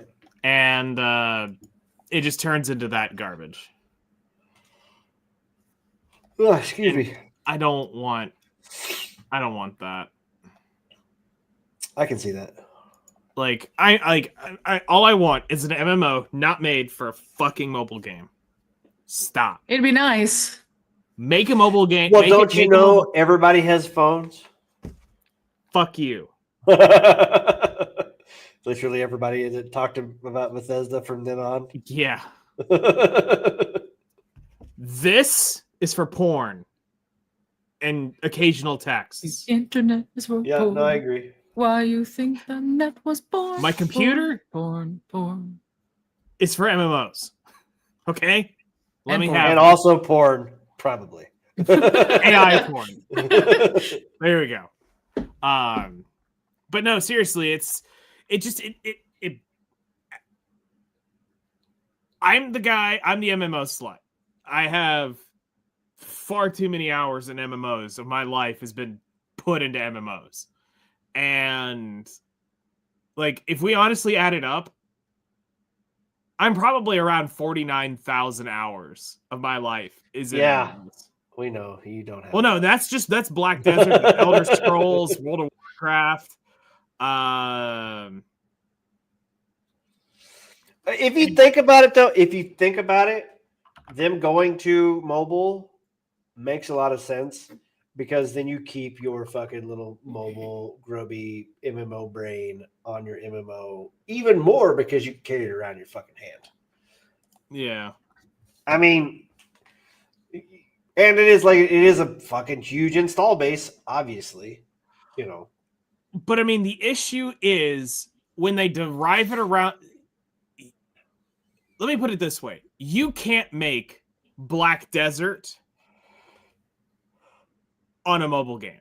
Now, yes, there is no, it's different. It's a completely different game. It's the same story. It's the same characters, but it plays nothing like it. That's what I'm saying. You cannot take the actual Black Desert PC game and go put it on this, and I'm going to start playing like this. It would never work. It doesn't even work on console. They had to change the way Black Desert plays to make it work on console.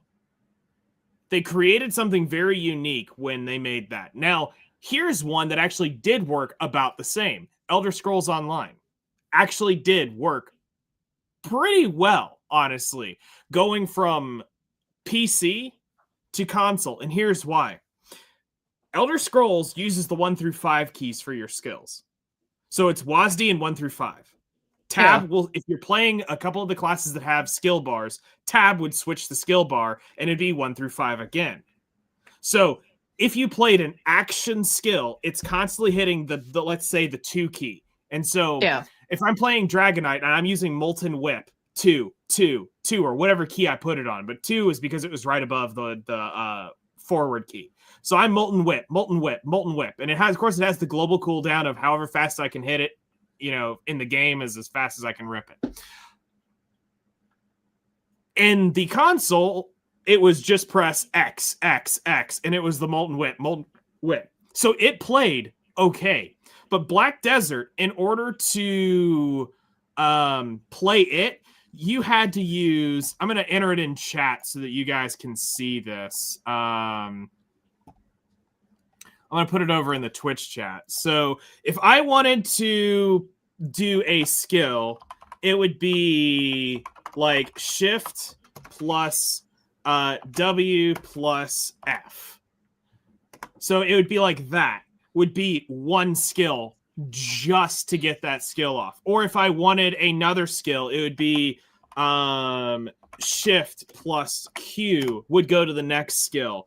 Then if I wanted the next, it would be S plus F would be like another skill.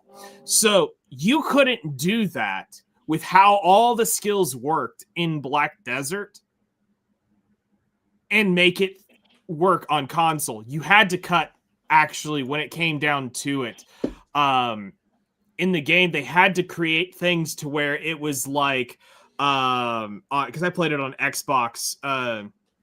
No, it's not. Actually, it was very fluid. We always called it playing on piano. And the reason being is because how it plays is the fluidity of multiple different skills. You have all these different skills together. Like my Dracania had an incredible skill rotation, and it wasn't just 1, 2, 3, 4, 5, repeat, or button clicking simulator where you go through WoW's bullshit of one, you're clicking on all your different skills at random times. You actually felt like you were playing your character, because by me doing Shift Q was told my character to do this one skill. But then if I did F or WF, it would move me forward.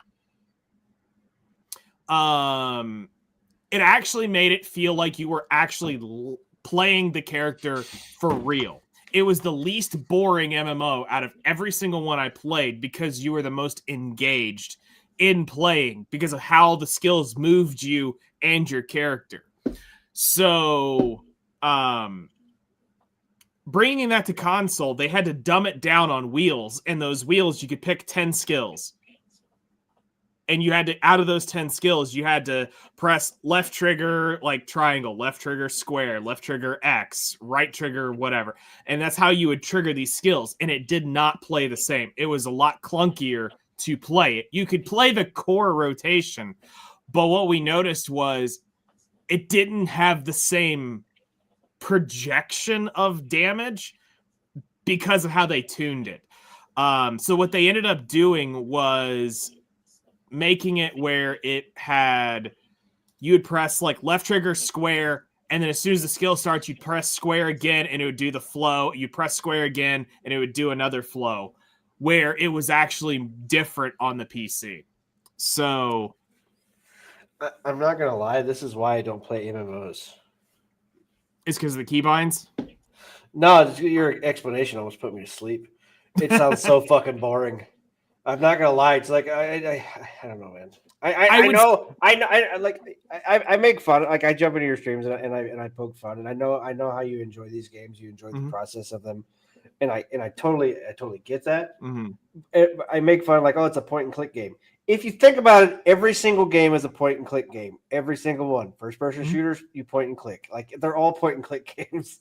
Yeah. I wanted to put that out there because I'd make a lot of fun of like, oh, you played a point and click game. Yeah. Every fucking game is a point and click game, technically. Yeah. But I will say this for, if you were to play it and actually like be that character and jump into playing the game for a minute and actually playing on a like brand new level 1 character, and you actually had all the skills unlocked and you took the time to, get used to playing piano, as we called it. As soon as you understood that, all of a sudden it feels super immersive to play, and there's no other combat system that's ever been made that feels as immersive as that to play. Not Elder Scrolls, not anything. It's one of the most immersive skill things that I've played in any MMO, any RPG, and it really has tainted my perspective. So, yeah, I see where you're coming from. To me, if you was to give me button combos on a controller, like you would do in like a 3D action game or whatever, Mhm. fighting like hacky slashy fighting game or whatever, heavy light attack, jump, dodge, parry, like I prefer playing a game like that than I would like skill cooldowns and shit. I would rather be able to do a combo. So I understand where you're coming from, like how you enjoy, how you feel like. I'm just saying, in my preference, that's how I feel combat flows more naturally to me, I guess. It's to be able to press B, B, A, left, right, Yeah, right type stuff. Yeah. Yeah. At this certain angle, you B, pause, half pause, hit it again, like catching So like a rhythm, I guess. that would work in the sense of like faster paced, like hand-to-hand combat stuff. Right. Well, but when you're sitting with magic systems, right. It's so here's the good news. Y'all could get that for at least Free Chris. He could at least see what I'm talking about from piano. I'm supposed to install Black Desert next month. Really? I thought you had given up on that. I thought you stopped. No, so I have, but the reason is I said every 6 months I will log in, so they can't take my names, and it also refreshes my what names I have left, and it also makes sure that my account does not completely go inactive, so that people cannot steal the shit that I have. So okay, but I do need to do that. Plus, I need to make sure that the to update the guild, to reset the guild cooldown on it so that any of them do go inactive. As long as I log in every 6 months for 1 day, it resets the timers. Because after I believe it's after 1 year, they will delete your stuff, like full delete it. And I'm like, I don't want it deleted in case I could ever get the cash out of that game. I don't want it deleted. Valid. Because the account got 46,000 hours on it. I've spent an ungodly amount of money in it. And it's a well-established account. No, it's never if I want to play again. They piss me off enough, but it's enough that if I'm there that day, I can at least show you what I mean by bringing up the in-game keyboard, and I can show you what fluidity looks like and why you can't get that out of WoW, why you can't get it out of Final Fantasy. Any of those games cannot replicate this. And it's never if I want to play it again. I would rather delete. I would rather delete it than ever play it. But I don't want to delete it because of the money potential I could get out of it. That's the only reason why. We got trailers. Yeah. So we're gonna watch some trailers, and I'm probably gonna pass out. All right. Sounds good. All right.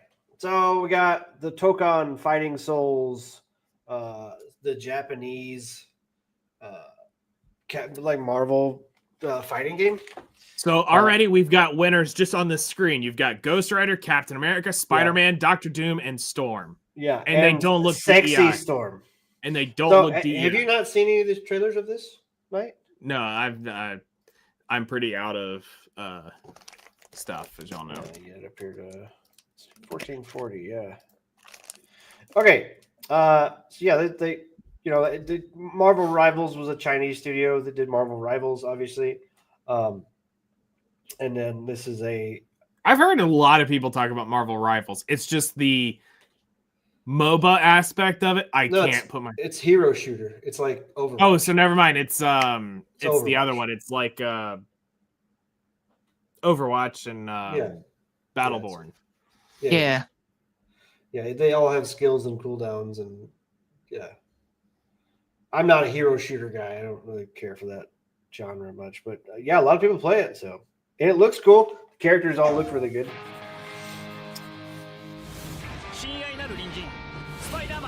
Oh.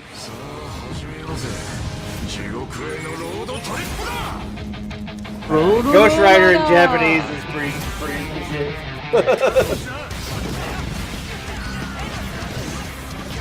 But it's like this big, like, swapping combat system. Star-Lord. Yeah. This just looks like it'll be fun to watch. I'm terrible at fighting There's games. Iron Man. Even before my hands got fucked up. mean, actually, I was pretty good at Soul Calibur, I like the designs. There's some X-Men side characters. Oh, they got him in the background. Cool.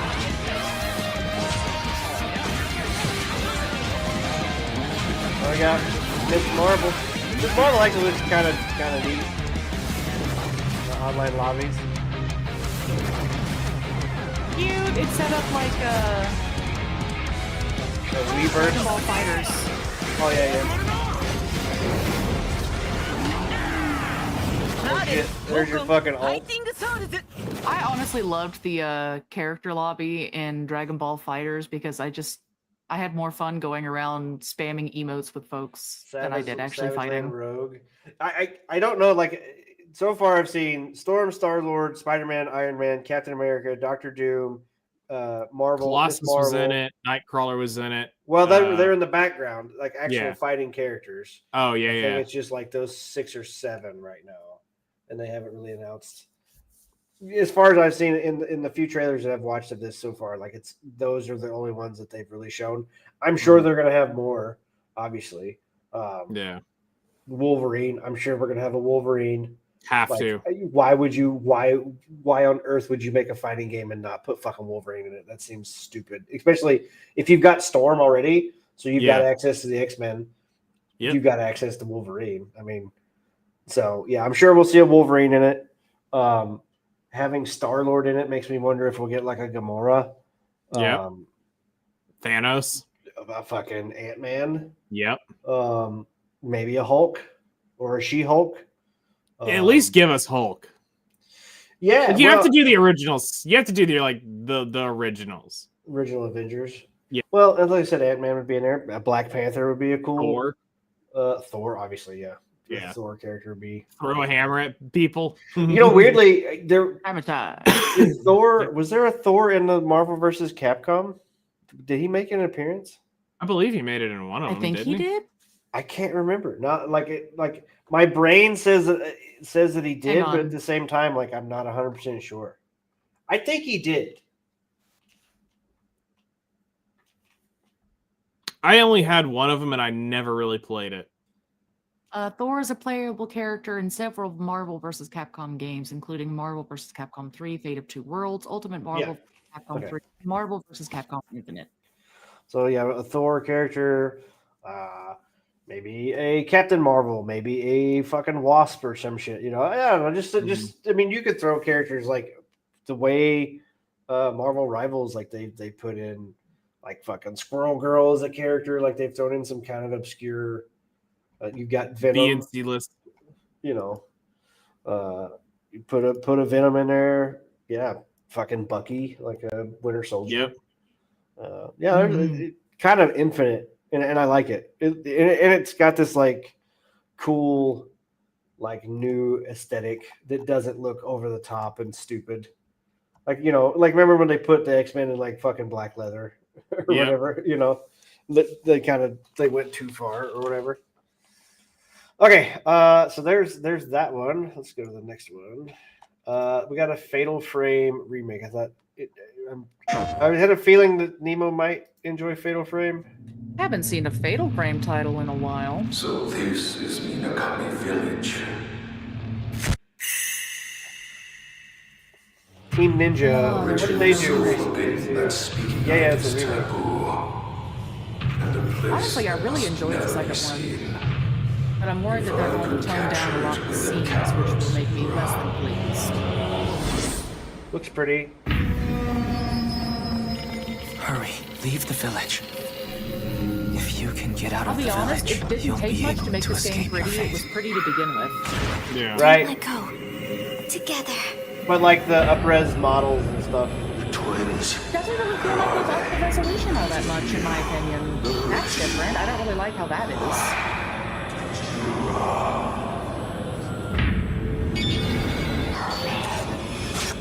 Accept the fate of the sacrifice! I watched somebody play this game. I don't remember who The it was. festival. Watched some Failed. streamer play it.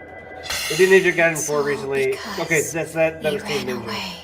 I thought Ninja Gaiden 4 was platinum. Will you? We'll be together. Am I wrong? I thought that was Forever. Platinum Studios did Ninja Gaiden 4. Fatal Frame 2. Crimson Butterfly. Remake. Shall we? I'm actually curious. We'll see how it goes.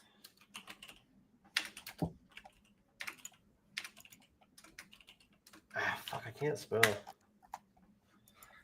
No, they did Ninja Gaiden 2 Black. Oh my gosh.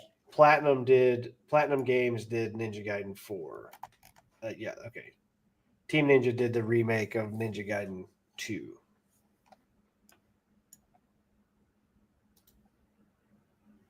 They've also done. Oh, they did. Well, okay. So no, it says Ninja Gaiden 4 on it. Why did it say? Why did that thing say Platinum Games? Is Platinum Games and Team Ninja the same thing? Wait, what the fuck? Both are good. Neo 3, Rise of the Ronin, Ninja Gaiden Master Collection, Dead or Alive. Yeah. So anyway, Team Ninja. They're making some good shit. That's another game, another like single player game I want to get is I've skipped the Metal Gear Solid game that I really want to play. So at some point in time, I'm going to pick up the Metal Gear Solid Delta, and Ninja Gaiden 4 looks fucking amazing, and I really want to play it. I've never been able to play a Ninja Gaiden game. You know, to me, Actually, do it. So watching 4. So if it's Platinum and Team Ninja, congratulations Team Ninja and Platinum Games on the release of Ninja Gaiden 4. Yeah, so it was a collaboration. Platinum Games made Rise of the Revengeance, and watching some of the attacks and stuff from Ninja Gaiden 4 gave me that same kind of feeling of the impacts of how those strikes come. Yeah. So it looks really good. I like a good hacky slash game. Yep. Give me that. And you got Busty Ninjas. Hell yeah. You can always use more of those. Okay, next game, Fatal Frame. It's a maybe from Nemo. Yeah, it's a maybe for me. I'm interested. As said, I just worry that they cut down a lot on some of the more gorier scenes. I do hope that they leave most of those untouched. Yeah, we'll see. Hey, have you ever wanted to be a pigeon?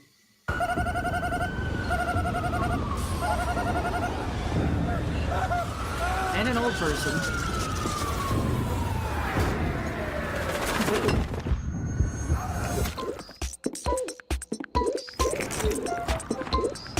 You ain't joking about being a pigeon. Pigeon Simulator. Just fucking abduct people.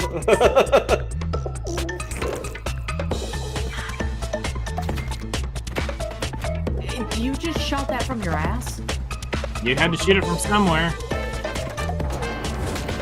Like fucking Ghostbuster pigeon. Human.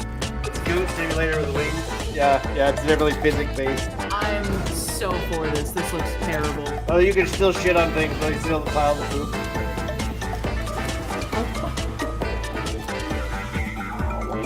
Judgment Day is here. There it is. Oh, you got a fucking pigeon skating on the fucking power line. I'm sold. Hey everyone, welcome back. There's another Today simulator we're visiting game. Fairmount National Park. Well, welcome. And wow, I saw this the first thing you thumbnail. I was see like, when this you is gonna arrive be is the fucking Ranger Village. What the fuck is With this? its cozy cabins, visitor center, and the Big Bear statue. From here, our adventure starts. This is people So just we decided to awkwardly head out stare on at the you Ring as you Rock walk Trail by. first. And guess what? Not even 5 minutes in, we already spotted our first animal. There's animals. Bang! The park has a whole range of hiking trails, from short, easy walks to more challenging climbs. This is like the No most matter your boring level, thing. there's a I'm trail sure here for somebody's you. gonna love this. My absolute highlight? This giant waterfall. Oh my god, Just so breathtaking. breathtaking. Oh my god! And then we came across a massive sequoia tree. Honestly, standing next to it makes you feel so tiny. I'm so small. A bit further on, there's this what really she wild said. rock formation. Super cool spot for photos. And from the Yeah, I lookout know, it is a tower, you literal get this walking amazing simulator. view all across the You don't valley. even get to shoot animals with your camera. Of course, the park is also home to a ton of wildlife. We saw bears fishing by the river, and eagles Dude, if a soaring bear overhead, doesn't eat you in this game, and even not a a real small park. wolf pack. Definitely Right. a once-in-a-lifetime experience. There are also No information bear signs eating everywhere. my flesh. Perfect if Damn. you want to learn Weirdly- something 0 out about of nature 10. along the way. At the end of the day, we Funny story. Back in Arkansas, from the town that I live in to where my parents live, you have to you cross this mountain, very narrow road, tall hill. Call it a mountain. A guy died to a bear It's a attack Hilton. here about a month and a half ago. And apparently, I don't know all the details, but apparently, he texted his girlfriend or family or something like, "Oh, I seen a bear hanging around," I'm gonna go and- pet it. and then nothing, and then they found him dead days later or whatever. That was the last message. "Oh, there's a bear hanging around," which should be your first indication to not be there, or Right. have a gun, or have something. You know what I mean? Nah. Probably not be there. That would make sense. Be the most thing, unless you're have a high powered rifle and are hunting them. Yeah, it's not a great cocaine bear got him. Yeah, and the thing is, Cocaine bear. Arkansas is they don't it's just black bears, and black bears, by all accounts, are basically just big dogs. They kind of spook easily. They're not super duper aggressive. Obviously, they will eat your ass. I mean, yeah. it's not a guarantee that they won't. Give them a chance and they will, but, but it's not you one of know. those things that they're actively going to hunt you down for it. Anyway, I saw this thumbnail. I was like, "Oh, this is like a walking simulator or whatever." Next. And you was right. Speaking of dogs,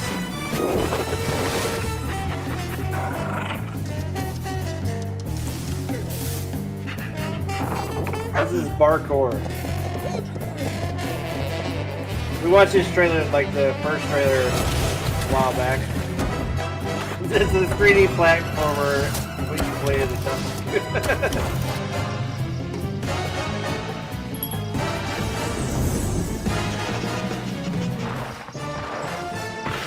That's Astro Bot, but a dog. Astro Doge. You get a fucking shotgun and missile launcher. Hell yeah, let's go. Secret agent dog. Secret. Squeaky toy. Anyway, looks cute. Squeak, squeak. Okay, I saw this too. You want to dodge lasers and dance? Nope. Sure don't. Now you can.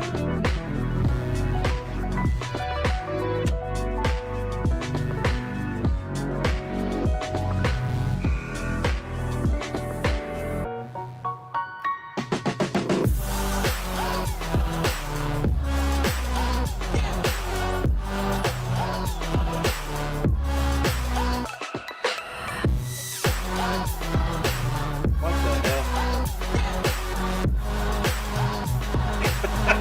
Can you imagine? You walk in, somebody's playing this game.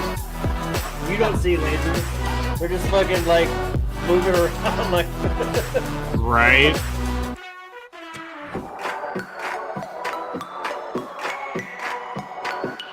I want recordings of people playing this game with no context. You know what I mean? No context given. You just play this game and you see a video. Okay, this is Ronin Ronin Awakening. This looks like a very early build. Yeah.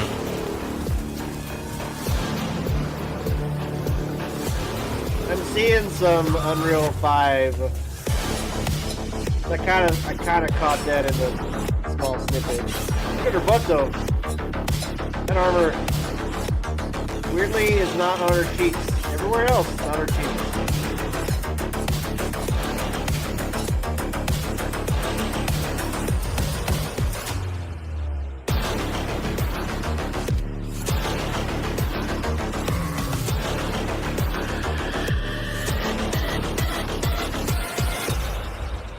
This game looks cool. I have no idea what's happening. You're just killing a lot of shit. Big shit. So that's the. Wait, this is the Canyons game. This fucking PD. Oh my god, what the fuck? What the hell is this?